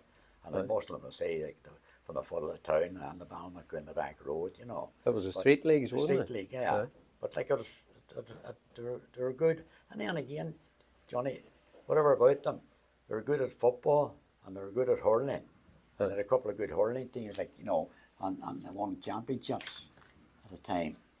And you see there's a photograph of the one on the championship team there. That was a minor hurling team. That's the minor hurling team, aye. That was a great Finbar stunting. And that's the Finbar, he came up from Cork. Aye. And he worked in IWS, and he used to take the boys all out to the park and night team, train them. It didn't matter what age you were, Finbar took you, you know. Yeah. And then that's the Ballymacool Rovers team, that won all the street leagues team. Aye. And but they were good, you know. In at the back, you had gardens at the back. They played up the back. You know yourself, there are big gardens up there. And then the Grove too. The Grove, and that's where the dams were. You know, and the dams would come, the water would come down from Rogers Burn. They had a gate up there, and they pulled it open, and it come flowing down the tree, down the field, and to the two dams, and then that kept the mill going, the big wheel, you know. But no, they were in the row, as I say, you can see how many people, you know, that's them all up in the garden as young boys and girls, and it's amazing, like they all stuck together, and you can see all the photographs there, like if that's the top of the row again, you know, and then we have the younger ones, some doing their confirmation or a first communion, a younger group of people, you know, at the Ballymacool. And there was always a good community, Johnny, at the time, you know, you can see that, but, you know, they had the different, that's yours, and then another group again.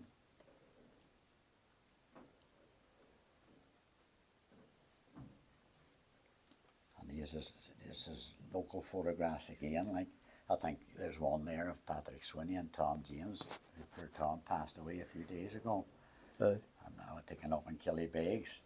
And you have one in it, Patrick Sweeney and Eddie McGeever and Frankie McMonigal up to the back gardens with a donkey.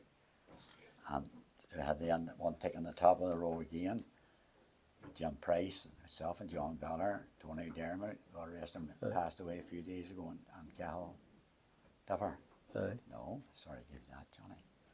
Then we have two young women, Marian Differ and Polly Sweeney, doing their first communion a long time ago. Yeah. And we have again Dickie McGrana, myself, and Eddie McGeever. Eddie McGeever got onto all the photographs. No.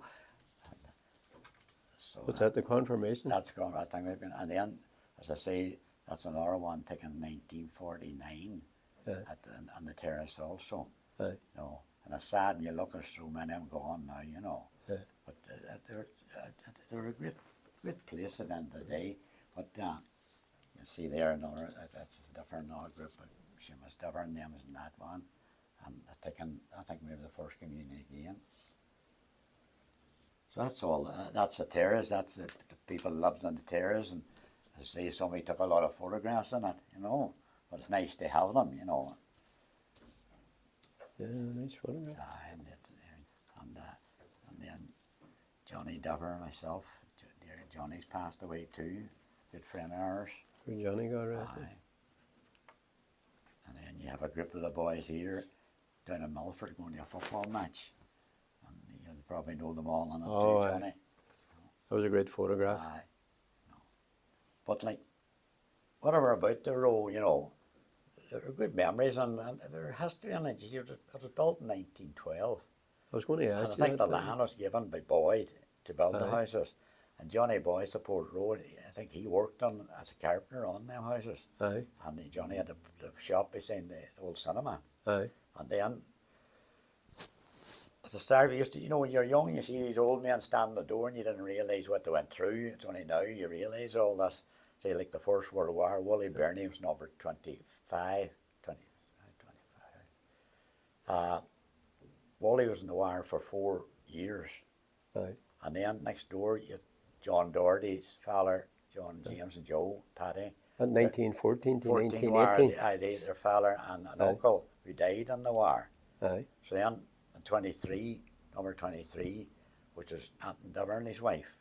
And, Aye. you know, Tony and Johnny, our friends, grew up with us and the girls. Aye. They had, then, before that, the Clarks, the paper news agents, they lived in that house. And then Scholes has also lived in it before Anthony's wife Aye. moved in. Then the next door again then was 22, was McGlynn. Jim McGlynn, Tony Tony McGlynn and McGlynn, his aye. wife Kay and the family. And before that, you had Tommy Goller, the Old Town, and John Claybank, their family and Nellie Drain. They lived there. Aye. Then below that, then again, it was Jimmy Cohen and his Aye. wife living that. And then, we're down then, there's 20, I think it was Collinses. Aye, the The Collins. Collins, and the Collinses, they moved in, they sell their grain. Aye. I think one of the Collins, Mr. Collins, he was in the war too, First World War. Aye. And then next door to that was the Coys. And the Coys moved into the foot of the town, where they opened a shop. And the Coys were a big family, a very sporting family too. Aye. Johnny and Hugo and the hurling. And then they had 4 girls played the camogie.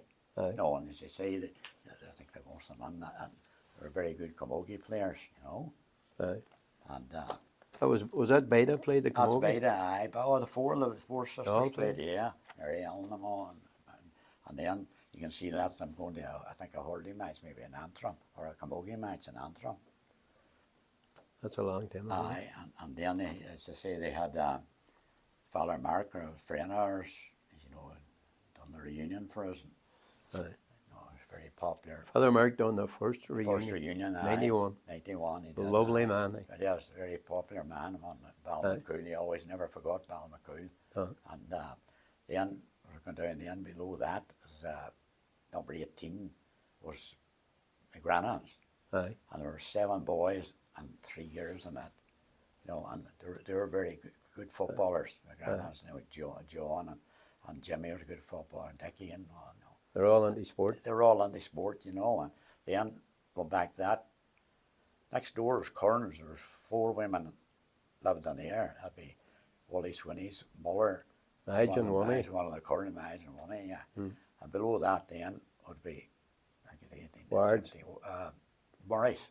Bobby Murray. Bobby Murray and Hell, Bridget. Bridget and Bobby was, you know, Bobby was all under the GA. And Aye. he was a popular man, I think, for football, Bobby, and this football team here. Yeah. No, I think they played Ballyshannon. Aye. No. Very good photographs, Jimmy. Aye. And then below that then was John Ward's. John and Mickey Ward. Aye. And John Ward, he was a good hurley player. Aye. In the old days, aye, John was good. And below that then you had McLaughlin's. You had Mary McLaughlin, who was worked in the hospital, and Pat, her brother. And below that then, the next house that was Wally Doherty. Aye. Maggie and Wally Doherty. And Wally was in the First World War, and he was blind. Aye. And it happened, he was in Ypres, and at that time the American soldiers and the British soldiers on Saturday night to batter each other, you know, if they couldn't get on. And Wally was an MP, and he went in to break up the crowd, and somebody hit him over the head with a bottle. So the next day he went blind. Jesus, that Lovely was... big man, aye. So then a number 12 next door was Seamus McCann and his wife. Aye. And young Seamus was a good footballer too. Aye. And all. And then next door to us was next door then was my own family. Aye. You know, and with the boys football and hurling and that too, so they Aye. were. But it's interesting we're talking about the Great War, about all the ones who went to the war. My grandfather Corny, he was in the war, and his brother Charlie was in the First World War. Aye. And his two nephews was also in the First World War. And one of his nephews, Barney Sweeney at Daly Terrace, he was 4 years, and his other nephew was Charlie Sweeney out of Old Town. Aye. So that, and then next door to that was the Boners. And the Boners had two sons in the First World War. Now, old Boner himself, he was a blacksmith. Aye. And he was great at writing poems, but he was sending the poems on to the national newspapers Right. under another assumed name. But he was a lovely man, so I didn't know him now. But he had a daughter, Marian, and the cats them up in the backyard with their little dog. So that's Mary Ellen. That's Marian there, and which you remember. And And he's a man doing the poems. He's a man, and he was also a blacksmith. Right. In the town, he was a blacksmith. He came in from Carbra and Churchill, and he had the two sons then. The two sons were in the war, and one of the sons, he joined up in 1916. You can see here, this is UE training in London before he went to war. He was in the medical side of it. Aye. You know. That's a great photo there. Aye, that's some, and he went. I think he was about a year or two. But his brother Jack was also in the war, and he was also in the Second World War, and he was a prisoner of war in Germany for 2 years. Then he went back to America again, and then he trained the soldiers for the South Korea War. Aye. You know, so he seemed to continue there. Sorry, Jimmy, I meant to ask you, Hughie Boner in this picture. Aye. What, where did he end up then? Did he go back home? He actually, he used to, before he went away, he drove for a postmaster general in Letterkenny. He was his driver. Aye. And then he went to work in Dublin, the post office, and that ended up. But when he came out of the army, he actually then, I think, he came back home, but then he went to Dublin and he died in Dublin. But he spent his later years, he lived a long time then, you know. But they were a very intelligent crowd, you know. And then the brother Jack used to come home a lot. I think he took a lot of the photographs off the town. You may see the photograph there of the 1932 Eucharist Congress, you know. And that photograph, Anthony Delap on the footpath, Anthony Clark? Anthony Clark, sorry, and Tony, what do you call it, Tommy Gollars laying up against the window, Jimmy Drains crossing the road on the leather, and at the 1932 they're doing up the terrace, so they were. That was a good one. Aye, and no, but that's that one, maybe it's a better one, but that's the Boners. Then next door to that, then you remember Barney Curran lived in it. Aye. And then next door, number 8, was Mary Jane Vaughan and Paddy. Sorry, Jimmy, see, go back to Barney Corn. Aye. And he asked you, did he work in Brown's Foundry? He did. That's where he worked. Barney spent a long time in Brown's Foundry. Right. No. And then, as I say, Mary Jane Vaughan and Paddy Vaughan lived next door to that. Mary Jane had a little shop, which we always used to go down to get the ice cream, you know.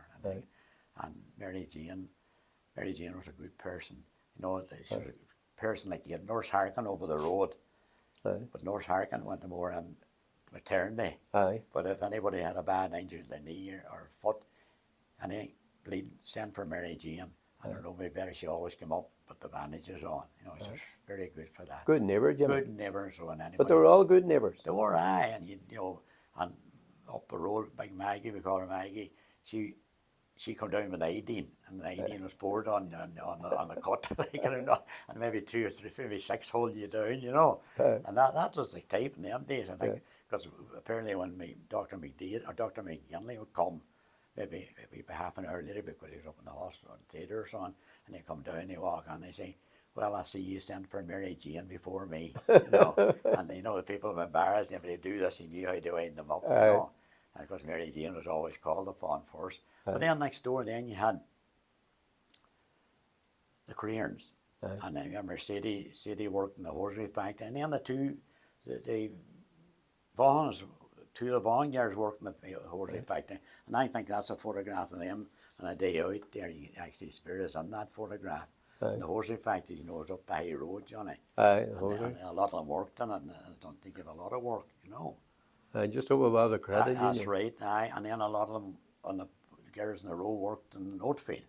Aye. No. So, no, then you come down then, that was Crearns. Next door was Danny Murray.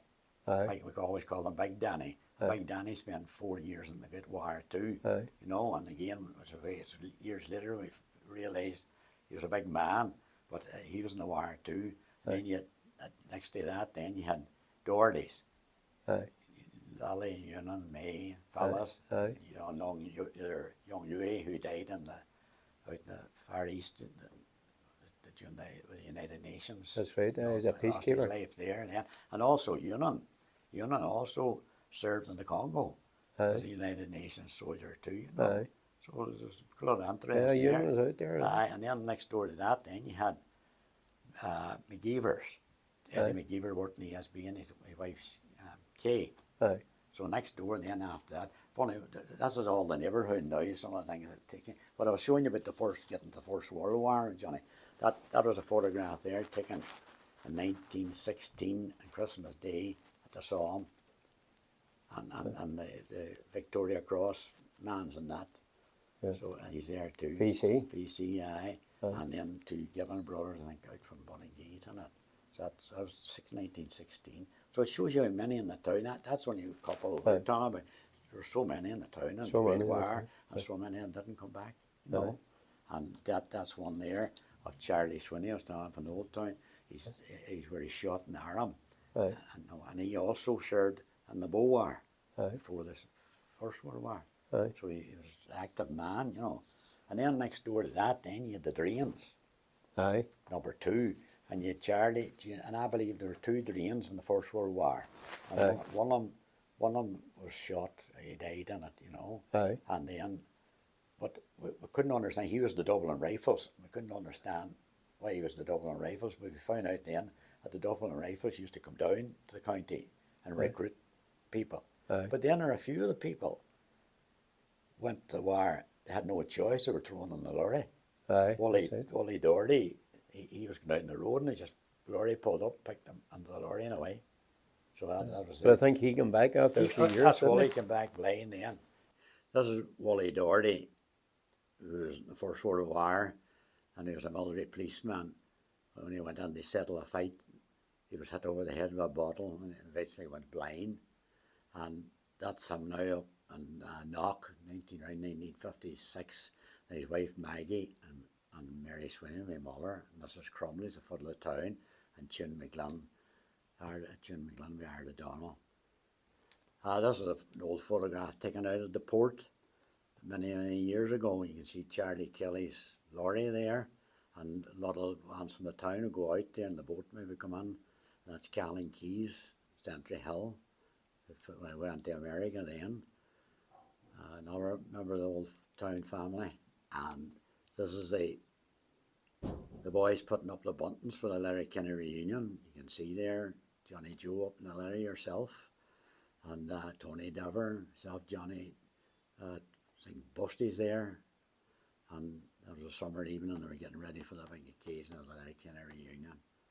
That was the robot, but then, as I say then, as we went down then, Swilly View, the next 4 houses, and you had then Sir White, Mary White and Wally and Sterling Stanley, good friends of ours, good footballers. And then you had White's next door, Mr. White, he worked as a attendant in St. Connell's. And then you had Dan Kearns and his wife next door to that. And then the last house was Ewan Coy. And Ewan was a chef out in the Bahamas. And Ewan was the first person baptised in the cathedral. Yeah, that's right. And I think you remember we used to get, he had a photograph, lovely big photograph of him and Bill Boyd, who played Hopalong Chastity. And we used to like to run in and say to him, show us a photograph of you and Hopalong Chastity. And we're so honest, and we used to ask, had his horse with him, Tricker, you know, or Shannon's too. But it was lovely, you know, he'd always talk to you about meeting them and all. And then across the road, you had Tom James and his family. And as you know, Tom passed away, a friend, Aggie, Patsy, all good sportsmen, good holidays, you know. And then as we go then across the next terrace was your own terrace, you know, you had, what do you call him, done the horse, Pat Anton, the horse and cart. Pat Anton Galler. Pat Anton Galler, I think we had a photograph of them taking the down from the St. Connell's. Taking the laundry. During the strike, the laundry down the high road, you know. And then yourself then, you had 2 blacksmiths in your family, your grandfather and your Uncle Huey. They worked to go over in the forge too. Aye. And then next door to that was Niall Doherty, wasn't it? And Chuck. Aye, that's Ennis. Ennis, Ennis and Chuck, Ennis, aye. Chuck, and Chuck was a good footballer. Aye. And then next door, Pat, John Howard. I'm sorry, but there was Mrs. Doherty and Peggy and Annabelle. Oh, that's right, that's right. Aye, the next Remember door to wee you, Peggy? wee Peggy, aye. And then that was then Chuck and Nicholas and Ennis the next door to that. Aye. And then you had Joe Hanlon. Aye, Then you had the Williams family. aye, And the famous Tommy Fletcher was reared in that house. that's right, aye. He turned out to be a great opera singer. Aye. You know. And then you had Sharkies. Aye, And then next door to that, then you had Sweeney's. aye. And that was Barney and his wife and Jim, the taxi man, and Barney doing taxi work. Wasn't Barney in the First World War, was he? Barney he was 4 years in the First World War too. You know. Aye. And then next door to that was the famous forge. Aye. And I mean, there's some stories told in the forge. And I remember you and McGovern telling me that when he was young over in Town, the pub, he says, you come over these, the horses be lined over the street waiting to be shoed. Aye. It's such a busy place. And George and his father was the shoemakers then. I think your family used to help them out then too, you know. But we used to come from school, and I think a whole row, we got in school time and asked George, tell us about John Wayne. He stopped, he wanted to know the way to New Glenveigh Castle. Glenveigh. You know, and he'll tell us a story about him stopping and asking for directions. And God were on Clark Gable. We're innocent too, and but they're great at telling you the story, you know. Yeah, they were. And then he starts speaking a bit of Irish, and he says the horse didn't know any English. He had to speak Irish to the horse. You know, there were some great days, you know. Yeah. And but that, and then across the road you had the foundry. Yeah, the foundry. Aye, and then the Coils opened the shop then, the foot of the road, you know. But it was a good part of the town, you know. And as I say, See, as you mentioned the Coils there, before the Coils, was there a Hearn man there? Jimmy? Aye, Tommy Hearn. Tommy Hearn Was he in the war, was he? don't know Johnny. Tommy Hearn was a carpenter. Aye. And then Kitty Hearn was his sister. Aye. And then Kitty Hearn then lived up in Cowans, and Kitty used to have hens over across the road where Yogo Daly lives now. She had hens there.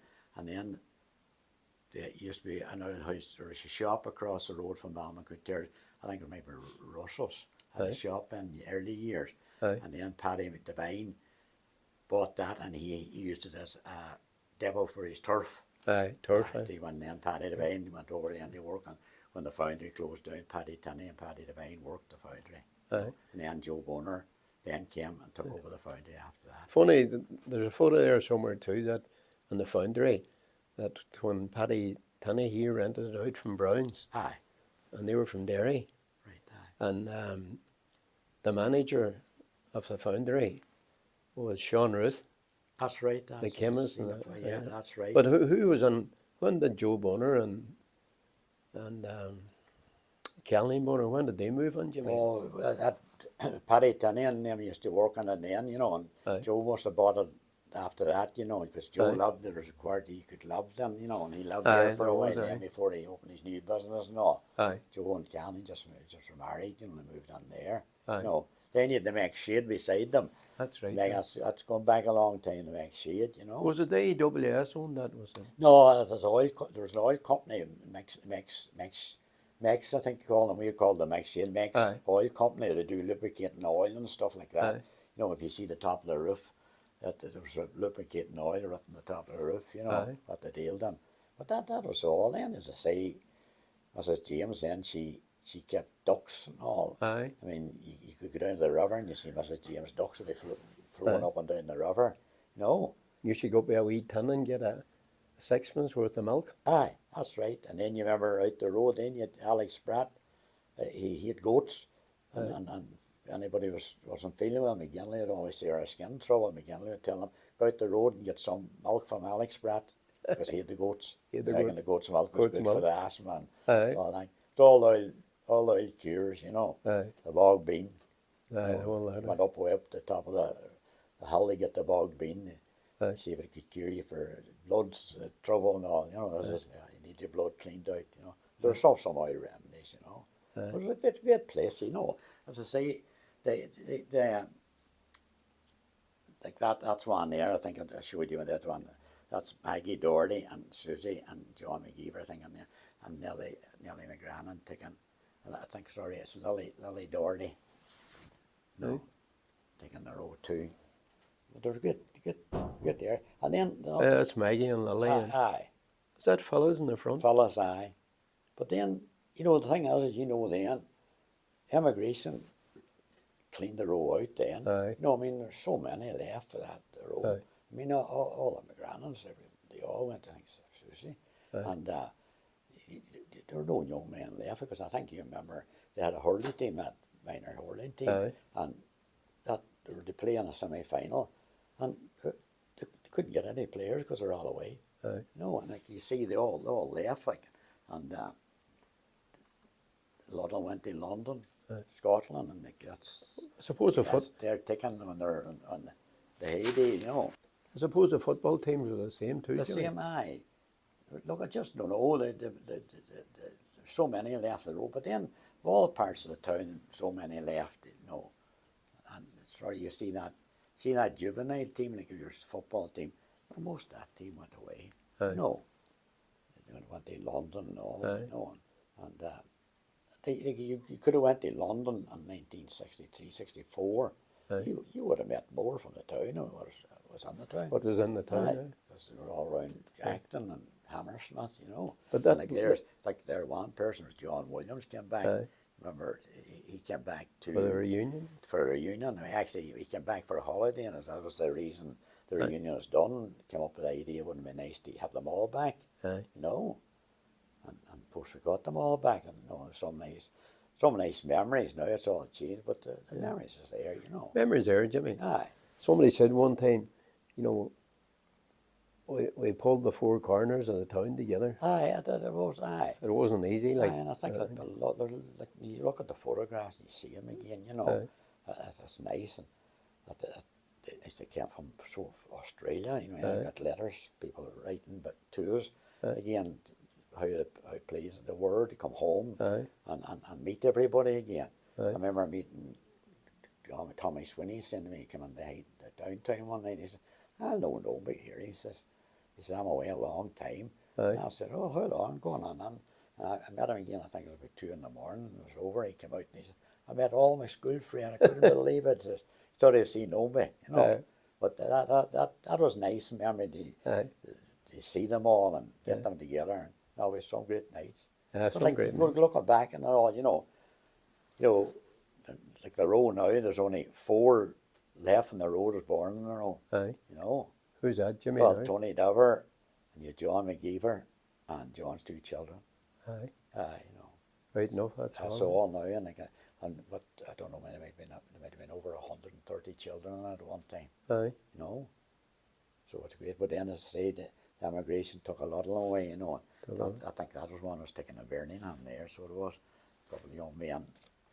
That's a good one there, isn't it? Aye, they know it is. There's a couple of young boys from Buncrana there, so there. And myself were in Birmingham at the time, you know. But no, we're just keeping the dream alive now a wee bit, Johnny. That's all. No, aye. But no, that's all. That's my time in Ballymacool. It was great times. That it was, eh? No. And like, you know, when you think of the time, you know, in the snow, when you'd look, somebody look out the window in the morning, you'd ask, "Do you see the snow in Glen Swilly?" And the Church Hill bus would come in the morning, and there would be about 2 feet of snow on the top of it. Remember?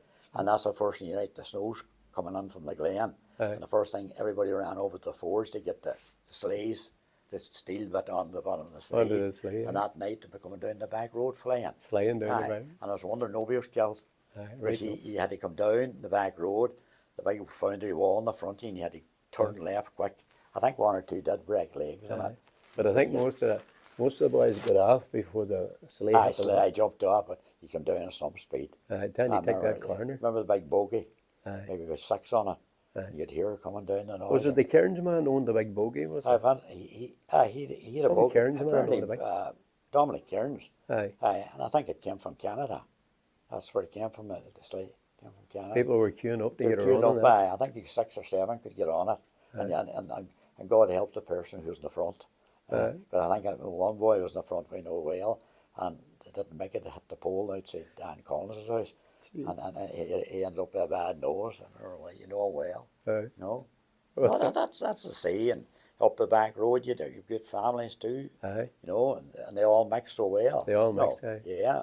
But they were all good, you know. It was close knit and all, but they were good. Oh, I remember James McGiddy tell me that when he was going out to the park to play for St. Eunice, he says the women, and even the men, would be sitting on the step outside Ballymacool, and they'd always say, "Good luck today, boys." You know, that was nice, wasn't it? Yeah, no, I remember a man who you will know, Colin Dugan, tell me one time, he says he went out with his first girlfriend, and he had to walk out, he says, and everybody was standing on the step, he says, and someone would say, "Would I see your mother?"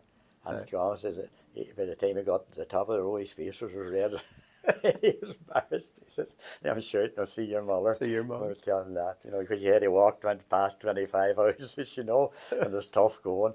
No, but no, Johnny, I think you remember you were there too, the times we had the football and It was... on top of the row. And, no, and if there was a photograph I'd taken, everybody wanted to be in it, you know. No, we're good. There wasn't any cameras about that. It's amazing we all have photographs there. who took them all, because it was great, and like it's great memories, you know, of having them all.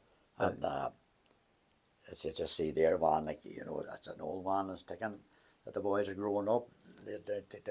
They started one day, started their reunion, taking down the door stores. The boys, Frankie and Martin, them was home from London. That's right. No, and that was that now. And I see, you could count your finger now what's left. What's left? No, that's a see. You know, the times. I mean, you Patrick with the donkey and the pigs, and you know, and you take up the end. He worked in Limex, I mean, you know, and they take down the buckets of old stout to feed to the pigs. They blow the pigs up for good and fat, sell them to Tony Galler over here. With the stout.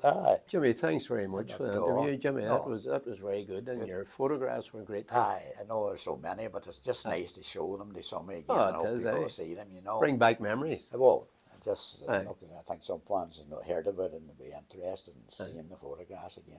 But at least the photographs, by doing it, they're going on record. They're being protected, you know. And at least that's nice to see that. And may you keep on your memories, Johnny Joe, too. Thank you very much. Thanks, Jimmy. That's very good, Jim. Well, it's good to see you anyway, Pat. Pat, when did you come to live on the Church Lane? My father worked in the ESB, and he was a linesman. I was born in Raffo, and I think I was about 4. We moved to Milford, and then it was the rural electrification scheme. So in 1960 we moved to the Church Lane in Letterkenny. The rural electrification was all over at that stage. So he was told, "You've got a job in Letterkenny, you move there, or you have no job." So we moved to Letterkenny. So back then we came to the Church Lane in 1960, and I remember the town was that small then. It was very different. I remember you knew everybody. If you started up on the right hand side, John Crean, who was famous for delivering newspapers, and he taught me how to drive. He was the first driving instructor, I think, nearly in Donegal. He lived in, I think it was actually number 2. I don't know who the hell was number 1. But then the next door, there was a sort of an archway, and then there was Harvey's. Donnan's still living there. Then there was a man called Wally Coyle. He worked all his life, or not worked, I don't know what you'd call it. He'd been in the American Navy, and when he came back here, and the funny thing about it is he regretted coming back. Everything back here was absolutely crap and compared to America, and so that's all he could talk about. Then next door was Eiley Kelly, going up the next door. Eiley, and there was a woman, Doherty. I think she sort of looked after the house for Eiley. And then there was Hoare, Seamus Hoare, his mother and father, who were Seamus went on to play for Donegal and played for Ulster and so on. Then the next door was Harvey's, Jerry Harvey's and whatever. And up the lane, there was Johnny Duffy, and that was it. And then Harris's, who had a real big business back in the town back then. They had a wholesale winery, they had a shop, they had a farm, whatever. They had a sort of cattle, they had a couple of cattle up there, they had a big stores up there for their vans and all the rest of it. And then above that was a church. Then if you started the other side of the street, you come up, Houston's had their place, and it went back to there was a sort of an avenue, and then you went down the avenue, and that was the back of Harris's yard. And then there was Mrs. Rorty, and then there was Neil Devine. I'm not quite, can't remember, Neil Devine, and then there was Barney Gobin, if I remember correctly. Have I got that? I think I've got that right. Then us, then Seamus Hannigan, and his wife Breeds and the family. Then up above that there was McVeigh's back then, and then I can't remember who exactly was it, but at the top of the street then, that before he went into opposite where the entrance to Harris's yard was, there was Mrs. Green, whose son emigrated to New Zealand and Australia, and he became the richest man in Australia. Of course, Mrs. McVeigh's son, Derek, he became a well-known judge. And then there was a guy I remember called Best up at the top. They all emigrated to England, and then there was McMonagals. Their family's still around town. So that's basically it. Everybody knew everybody back then, Johnny. I worked when I was a wee boy, the Hovis bikes.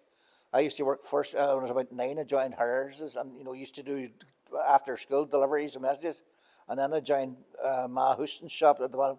And I remember Rennie came down. Jerry Ryan was in the same class as myself at school. And there was an older guy called Paddy, if I remember correctly.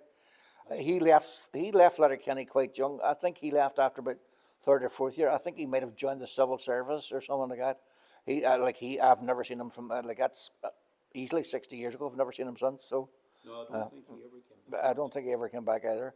So they were from somewhere far down south. I think maybe Cork or Tipperary, somewhere way down there. Now, I think the father might have got a job with the post office or something, or P&T, something like that. It's all changed. Back then, Seamus Hannigan, there was the Marine Show Band. Seamus Hannigan ran the Marine Show Band, and it was you'd hear music every so often and so on. They were quite big at the time. You're a man Duffy out from the Dry Arch, Bunnygee area. Brenton Duffy. There was one of the McDades out from the Old Town was in it. There was I can't remember. Hughie Doherty. And there's I think it was Laird, Davy Laird or something. I think he was from over around Convoy or something like that. That's about it. I'm doing well to even to remember that many, but that was it. And then of course the Seamus Hoare he was playing for Donegal at the time, and he was a sort of famous guy. And then of course we're all very sort of enamoured by the fact that Seamus Hannigan's brother John played for Donegal as well. John Hannigan, and John used to call in to see Seamus every so often. So we used to bask in the glory of knowing 2 boys that played for Donegal. The town there. The town was there. But taking you back to going up to Church Lane, the right hand side, you said Kelly's, was that Paddy Kelly? Paddy Kelly, the butcher. Eiley was his sister. Eiley's gone a long time. Hey, Johnny, back then the Church Lane was a very vibrant street. The other thing about it, by the way, I should have mentioned, it was 2-way back then when I was telling I remember one of the way of memories of stupid things. I remember one Christmas morning, and it was like a bottle. The ice, back then you got Christmas as there was snow on the ground. And I remember Danny McLinchy, the vet, had a lovely new Mercedes, and he was coming down, and he must have put on his brakes, and the next thing the car started sliding, and it hit our wall, and it did a fair bit of damage to his new Mercedes. It was like a bottle. It was just like glass. Back then, Letterkenny was a totally different place. Remember, there used to be a half day on a Wednesday, and then they changed to all day on a Monday. And literally, you could have had your dinner on the main street on a Monday. There was nothing happening. It was so quiet. And of course, too, Ma Houston.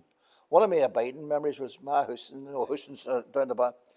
They, on a Sunday morning, particularly in the summer, John and all the rest, John Houston would open up. They had a beautiful big house back there, and they'd open up the windows and they would play records. And you used to put out the stanchion, or whatever the hell you call it, a long bench outside the front one. And we were all wee boys. We'd sit out there and listen to the music and all the rest. And you'd watch the cars go past. It was so quiet. Letterkenny now, what permanent gridlock. Like it took me longer getting through Letterkenny than it did from Burt to get to Letterkenny. I reached Letterkenny at about 20 to 3. And it took me 20 minutes to get here. It took me about 15 minutes to get 15 miles, 16 miles, But that's Letterkenny today. You had the Gospel Hall. There were a wee Wooly, what his name was. He was one of the main guys. They owned Bully Parker, was it? Bully Parker.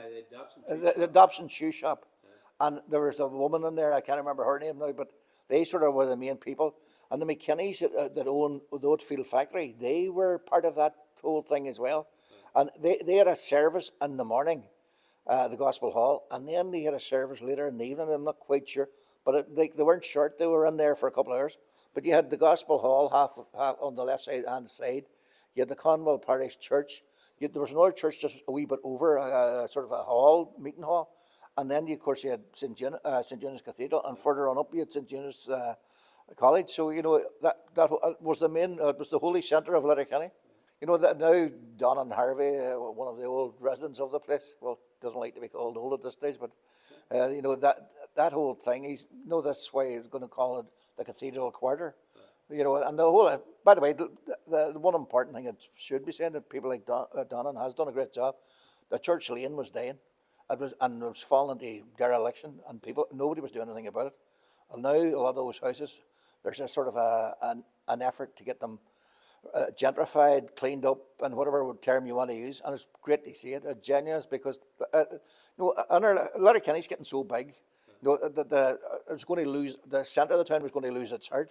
Now getting the church lane, the ancient centre of the town, getting it all looked after is actually a brilliant thing to do. It's really doing well. Letterkenny was a different town then. You had Harris's shop. That was a big shop. And that was the way everybody got stuff on tick. My mother would send me down for maybe a loaf and a half, or a half pound of bacon and a half pound of sausages. You'd better get it put in the book, and you'd pay on the Saturday. Yeah, you had Jim Clark's shop at the top of Rosemount. Russia Callan used to have a shop, and I used to wonder why Russia used to get really annoyed. I know we'd be about 6 or 7, and we were going down with our 2 pence, and we thought we were spending a fortune, and we said, "Wonder will I get the gobstoppers or will I get a wee sweet?" And she had sort of something wrong with her legs, and she used to have to come out and go down these steps, and us spending maybe 2 pence. No wonder she used to be tempered with us. But anyway, so there was just like a wee sweet shop, and then there was May Carberry's pub, and so on. I think it was a totally different Letterkenny, and it was, you had people like Jack Harris. Jack Harris was there was 3 or 4 wee fellas outside playing one day, and they were really annoying the customers, and somebody says, Jack, why don't you throw a stone at them? And he says, I might have one of my own. Jack had a bit of a rep. Jack was about he was about 28, and he was about 28 stone. But he was a total character, and so on. But so that was Letterkenny. I remember there was a guy called Baxter. He used to go into Rodden's bar and get his pistos and newt, and he had a horse and cart outside, and he would come out, and the horses were shod with sort of like leather, or not leather, iron, and he would hit the horse, and the horse would go up a church lane at 100 miles an hour, and you'd see the sparks from the hoofs hitting the footpath, and it literally did spark, and we used to, and he'd be shouting, "It's good to be living," and it was sort of a character. But you see, remember back then too, Johnny, the Lost Swilly buses and all the rest used to go up the church lane and down to the square, and it was a sort of and you could tell when every tourist that came from got off the railway station in Derry, they all went up a church lane. If they were there was boys landing back, from Australia and England, and they all got out, that's the way they came out, and they came into town, down the main street, up the church lane and down to the square, and there's where the buses all parked up. So it was and you knew all the strangers, and they all go through the town. It was a sort of a different way. And funny, hear people tell you yet, like, the buses would pull out at 10 o'clock Aye. on a Saturday night, and they said that, you probably heard this anyway, the men would come in and get a bottle of stout, and the women would do the shopping. And even at that time, the men used to get a shave first, then they get a bottle of stout, and away they went in the bus. Here, of course, Manor Cunningham, Dromahal, Newton, places like that, wouldn't it? Look, Johnny, on Saturday night in Letterkenny, back in the 1960s, it was thronged, particularly in the summer. Everybody come in from the outs, from all Drumkeene, Manor, Dromahal, even Milton. Letterkenny, there'd be maybe, and I'm saying literally thousands of people on the streets on a Saturday night. There would be some would be going to pubs, some would be going to the shops used to stay open till 9 and 10 o'clock back then. You know, it was that was the big day, and everybody, all the country people came in. You know, they meet up, and it was like Piccadilly Circus. Hard to believe, but everybody come in. You couldn't even then. There was tractors everywhere and whatever. I would say, and I'm not kidding. You know, I think back then the normal population of Letterkenny was somewhere about 4,000, something like that. Yeah. See, on a Saturday night, I would say it was easily double that, because it was. But what I always remember was in the shop, Harris's shop, there'd be literally 3 and 4 rows deep at the counter, people getting stuff. So, and you know, and the shop, like if you now you see a shop open to 10 o'clock now, you know, it would be sort of so unusual, you know. But then they took off on the Monday, like. And then they took off on the Monday. It used to be a Wednesday, and then when I remember it was at St. Eunan's, I remember that you would come down the street on a Monday, and the whole place, nothing open. The only thing that was open back then was Dolphin Cafe. Yeah. You know, that was about the only place that was open. The Dolphin never closed. I think it was open 7 days a week then. It was. It's open all the time now. I love it. And then the picture house. It's a cinema now, but if you're going to the pictures years ago, on a Saturday night too, you'd hardly get in because people come into the town. Exactly. That's a night day when. Wasn't it the Scala Cinema? Wasn't it? Scala. Was it La Scala or Scala? I can never remember. La Scala. That was another. I remember, what was it? Was it Tuesdays and Thursdays? You could get in for 4 pence or 4 old pence or something like that. You know, and that was about it.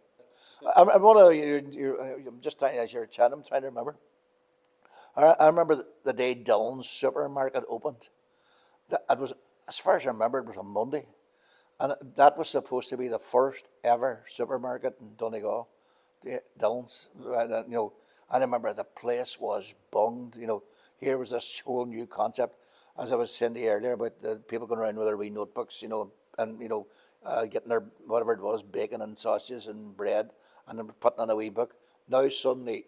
And you were served by somebody behind the counter. Yeah. Now you went round and got the stuff yourself and brought it up to the cashier and, you know, paid for it yourself on the way out. That was a whole different concept. Yeah. And like that, I think Dillon's, in a way, that was a massive change in sort of custom and practice, in the sense that the old ways were dying. You know, suddenly here were these modern ways of shopping. You know. Well, it was a nice shop, Dillon's, but it didn't. The small shops and put them out of it. Absolutely, Harris's and Houston's started going down the way. Because you know, it was modernisation. Sure, you go to Lidl or Aldi nowadays, you don't even see a staff. Everybody serves themselves. Yeah, right. Yeah. You know, like Harris's had 3 or 4 people behind. There was Julia Duffy, a girl called Callahan. I can't remember. They were all, you know, like there were jobs for people, and they had they had vans on the road. There's a guy called Connell. In fact, Connell's still alive. Guy who lives up Ard O'Donnell. There was a guy called Alex Black. There was a man called Sam Neely, lived out there. He's long gone. There was a young fella, Eddie Bradley, died young. He was right from Balmony, with that fella. He was a driver? He was a driver. He had a bread van afterwards and so on. You know, but like that was a totally different way of doing business. Yeah. You know, suddenly then it all changed, and you go into your supermarket and you get your own groceries. And, like the number of people lost their jobs. Like Jim Clark closed up shortly afterwards, and he moved into Coleraine or somewhere. Harris's basically, they closed down. Then it became McGarrigle's shoe shop. Pat O'Donnell had it for a while first, and then whatever. I remember going on the Harris's, getting a pound of sugar and a pound of tea. Yeah. I remember this boy used to go down on one knee, because he used to fill it with a wee scoop in the bag, and he gave it to you, and then you. They tied it all. But so you know the concept now. You know the way people talk about, you know, environmental and all the rest, and they're dead right. You used to be able to get in, and I remember in Houston's there was a thing. There's a row, 4 on top, 4 in the middle, and 4 at the bottom of biscuits, Mikado and Kimberley and custard creams, and you could even get in sort of mixed biscuits. And you got one bag, and you got a pound of, I think it was like a half pound of biscuits, or a pound of biscuits. And you had one bag, and you tied it up, and that was it. Now you get in, and you got a bag of biscuits, and there's about 3 different wrappers and plastic and all the rest of it. You know, and like the waste and the amount of, you know, like if they cut it, you know, if you just went in and said, right, £1 of biscuits, 1 bag, it probably cost you about half the price. You're paying more for the packaging now than you are for the product, you know. The way it's wrapped. Well, it's wrapped up. You ever get a, you know, something like a wee pair of earplugs, Johnny, in any shop now? It takes you about 15 minutes to get the wrapping off them, to get the wee 2 wee bits of, to go into your ear. Yeah. To go into your ear. But I remember, I suppose about 10, 12 years ago now, do you remember we were launching a wall plate in the courtyard about the shops in the town? The 50s, no, the 40s and the 50s and the 60s. But the time we were doing it, I remember Brian Drain gave us a hand. But if you were, we'll say, on Board Dillon's supermarket, you could, I think one of the numbers was 45. But across the street before you come to the Church Lane, used to be a shop there years ago, Fullerton's. And it was 31. How did that work out? And you know them just across the street. But that night, if you remember in the museum, Pat, you remember it was packed. It was hardly in there. And you just come up to see it that night. But somebody was going to say a few words, and they couldn't make it, and you stood in. You know. But I remember one day I was in the courtyard there a few months ago, and there was people in, and they were looking at it, and they were taking photos at it. You know, it was unbelievable. Then one day I met Robert Johnson, you know Robert. Robert, yeah. So Robert went into the courtyard for a cup of tea, and I just thought, I wonder, is Johnson's fish and chip shop there? So I went down to Lower Main Street, and I seen it, so I had a cup of tea, and I said to Robert, I said, remember you used the fish and chip shop? He said, aye. So I said, come on out here, and I showed it to him, the wall plate, and he was looking. Oh, and he went like that, you know. Johnny, I don't remember the Johnson's Fish and Chip Shop for some reason. But I do remember was, well, when we come out of the cinema at night, at the picture house then, we used to go down to Mrs. Johnson. That's next door to Paddy Doherty's, and there was a step, I remember that. A step into it. So we would look for it. There was always a tanner with the chips, and she would come out with a sheet of newspaper, and she would throw in maybe a full frying pan of chips, and we were eating them chips until we got home. But what we did notice when we got a bit older, the print was coming off the paper. And then you could read the Daily Journal on a chip. That's right. No, I worked in John Devine's bar. I got a job in John's bar when I was 15. And I always remember John telling me, if the cops come in or the Gardaí come in, say you're 18. Because legally you weren't supposed to work in a bar. But anyway, the funny thing is, there's a lot of characters coming. And anyway, Bob Johnson come in. No, he didn't come in a while often after he said, but when he did, I always remember him for the fact that he would order a pint of Guinness. I know the way most people would sip. Bob would take one, a glug, and half of it was gone. And 2 minutes later, he would take a second one, and it was gone. And he'd walk out. So he would be in literally for about 90 seconds. And the pint was gone in 90 seconds. But John told me a story. We were sitting chatting one day, and I said to John, whatever it was, I don't remember how it came up, but he says, that wee man there is, he says, as strong as an elephant, and that's his way. He says, there was now I don't know where it was, but they were putting up a Stanley range, which weighs a ton, and they had some sort of pulley system. And John claimed that wee Bob Johnson pulled it up by himself up to the second floor. Now, how he did it, I really don't know, but that was the sort of... But Johnny, another thing came... Remember there was 2 shops at one end of the town, up on the main street, they were called McMenamin's. One place they had a fruit shop up where Noel Crossing's chemist is, and down towards the Church Lane they had another one. And then there was a woman, Houston, who had a sort of a farmhouse cafe. I don't know what's the correct term for it. It used to be up on the second floor. O'Mahony's shop was on the corner, shoe shop. Remember, I think it was Harry Worth in the 1960s. The boys, you could bury your feet, and it was a sort of mirror image. You think if somebody had about 4 legs, you could do that at O'Mahony's shop. But Mrs. Houston, I remember on Mart days. Remember, Mart days are gone now, aren't they? But the Mart, and we used to go on Letterkenny, and all the farmers would go down, and they sort of, she used to make sort of farmhouse food, like stews and all the rest of it. But, you know, it was used to be packed out, you know. It was a sort of a restaurant, even though it wasn't a restaurant, if you know what I mean. Was that there? Did you go up the stairs? You went up the stairs, did.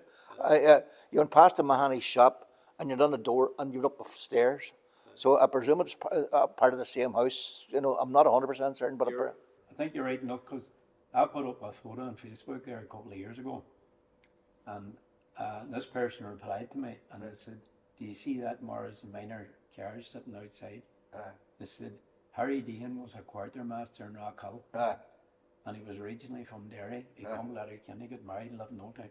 Harry used to go there every Sunday for his dinner." And we looked, and I asked another fella, and he made out the registration, and that was, God rest Harry's car. I remember I was at Father Friedel used to go up AIH3. He had a red sort of Morris Minor. I think it was red. And I remember AIH3. I remember that. Yeah. But you were talking about the McMenamins. Was it a William McMenamin? I'm not Any 100%. chance? I remember it was the young fellas. They were very dark haired, and you know, and there was a girl. I remember. I think they all sort of emigrated to Dublin, if you know what I mean. I think they did. I'm not 100% certain, but they had two shops. I remember the fruit shop where Noel Crossan used to be, pharmacy, and the one down where remember Charlie O'Donnell too. Charlie O'Donnell had a shop up in, opposite where Dillon's was, and then he had a shop up here, just where not too far where we were sitting now, and they had the bakery. And then of course there was Larkin's bakery, and there was the Model bakery. There's nothing now. And of course then there was Houston's bar,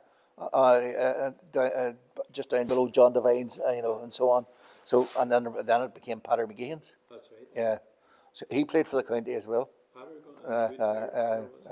So I remember his wife done an interview one time. it's Ronahan from down Rosemount.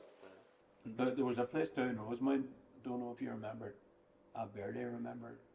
It was a wee cafe down there at the top of Rosemount. But I remember Anne McGeehan telling me that on a Saturday night they used to go in there. And they never knew anything about Baxter. But Baxter come in this night, and I think they used to do bowls of soup or something. Something like that. But anyway, he put his hand on Anne's knee, and he says, "Don't worry, Cutty, I wouldn't touch you." But it was his voice. God rest him, he talked that loud. He roared. He roared. He didn't talk. You know, but you know, John Hume once claimed I was, you know, on my other life when I was working in Derry. I used to meet him regularly, and he says, and he made a point. He says, education has ruined all the characters. Everybody nowadays is educated. Back then, you know, people were sort of self-educated, and some of them are great crack. You know, they didn't have all this formal education. Where now they're all very careful, but everybody's very careful what they said. Back then, people used to come out with some of the rarest things, and great crack. There was a wee man down the lane up. You know, you went Church Lane. You went halfway up, and then there's a wee lane, you know, on the left hand side on the way up. There's a mural on it now. And Wally Parker had a sort of a warehouse on there for, he used to go around delivering these wee globes, you know, with snow in them, and all these wee Christmas toys and souvenirs and all the rest. But down at the bottom, there's a man who used to make a hair oil, like a version of Brill cream or something like that, but it was hair oil. But if you whistled, he went bananas, you know, and of course we were bad wee bollocks. We used to whistle and he'd run after you. What we didn't know was that he had been involved in the First World War, and the whistle used to go off, and that was for the men to go over the top. And all his friends apparently had been shot dead, you know, all the rest. So when he heard the whistle, it triggered something in him. And like this was in the 1960s, and we used to whistle away at him, and all, only it was less than 40 years earlier, you know, he had been involved in a war, you know, and which apparently, you know, was brutal. Like, what was it, 14 or 15 million people died in the First World War. He was Donnelly Cairns. He says, I couldn't remember his name. And he used to follow people, like, he would try to catch them, and used to say, "No, I'm not much." Poor man, but sure, nobody knew what really. No, it was only years later I heard the story, and then I felt really bad about what we had done. But we thought it was great crack. You know, instead of that, we were tormenting the poor man, Yeah. you know. But you didn't know, like. Didn't know at the time, not But at all. just, you know, you were talking about Houston's, the cafe at Houston's house, Yeah. where man used to, Yeah. well, you see next door to that, if you're going up the town way, Yeah. there was a wee sweet shop there. As far as I remember, they called them Fullerton's. Fullerton's, if I remember that as well. Did they come from any shoulders? I think there was Buncrana. Not a. Remember too. Then there was Charlie O'Donnell's, and then there was Horner's shop, the travel agents. I can't. Then we would. What was it then? Was it Harry Blake's bar? And then there was Balls the jewellery. Then there was Jim Fox's, and then was it the Central bar a wee bit further on. And then what am I? Ramsey's were in two Ramsey's shops. Or two Ramsey's. And then there was Coyle's the jewellers, and there was Joan McGranahan, and then there was Doherty's butchers. I think I'm probably left someone out, but there's. you're right. Coyle's the jewellers and Doherty's watches. You're right, Pat. The Blake, was it John Blake worked there, or was one of the Blakes in it? He moved to Limerick, if I remember correctly. Alec was Alec. Alec moved to Limerick. Alec's living in Limerick. You know, And Eastville, I think, you know. so that was you know, and then of course on the left hand, if you're going down the street on the left hand side, that's where all the sort of banks were then. That's right. You know, the what was it, Ulster and Leinster or something, or Munster, and there was the Hibernian Bank. That's right. Uh, funny- Munster and Leinster, I think it was called. Did you see you go down there? Do you remember? I think was it the first house or the second house was Harkin's, Where are you talking about, Johnny? on the far side of the street. You know where that McMenamin's fruit shop was? Aye. Across from there. Aye, Harkins. Didn't he work in the IAWS? Norman got Norman, aye. And wasn't he someone to Joe Harkin, the bicycle That was the son. son? Aye. Remember probably know the icon of Letterkenny back all in the cathedral spire. Anybody that came to Letterkenny, you know, the first thing I remembered was Joe Harkin's shop. The wee man on the bike that went gone 24/7, 365. That's And apparently, there was nobody else ever had anything like it. And apparently, old Joe Harkin was a bit of a genius. He had lined it. He had made that himself, and he had attached a battery to it. So there it was continually spinning this iron man on a bike or tin man on a bike. And you know, everybody came into town. Was the one thing they mentioned. And then of course, remember Reggie McCauley's shop up with all the cards. Remember the most famous one, Knickers down, now's your chance. Apparently Captain Terence O'Neill was coming from Dunfanaghy or somewhere, the former Prime Minister of Northern Ireland, before, when the Troubles broke out.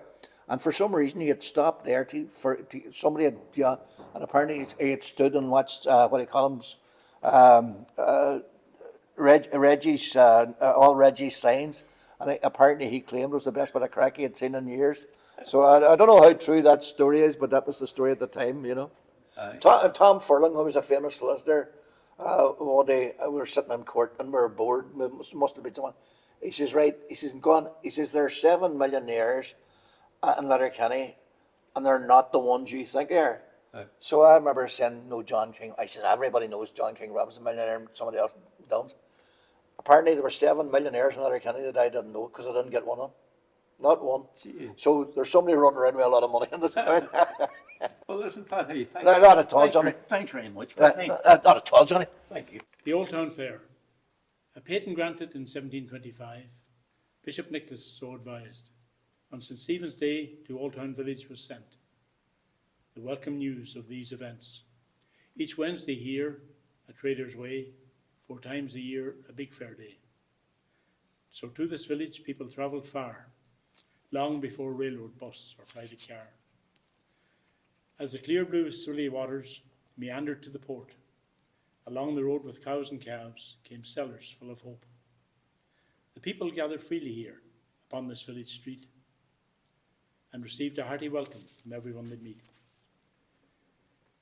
In Letterkenny's hinterland, the Old Town Fair was planned. This town had but 50 houses when the Old Town Fairs began. Things would change as years passed by. The town would slowly grow, and the changing face of village life would see the fair day go. Down the narrow, dusty street, cross bridge and water too, and settle on the other side, big crowds the fair there drew.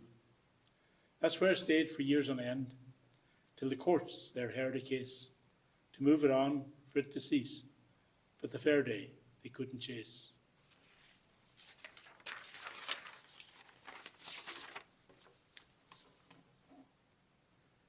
In the passing of the years, nothing here stood still. A new cattle mart was opened way up on Sentry Hill.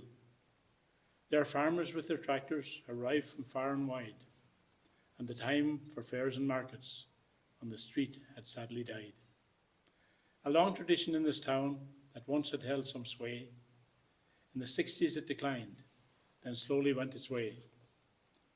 The fair day had ceased, came to its natural end, but the memories are safe, now that history is penned. Yet those memories we share, some bitter, some sweet, are of markets and fairs that were held on our street. Here ballads and songs and wall plaques abound to tell the old stories of this village and town. Thank you.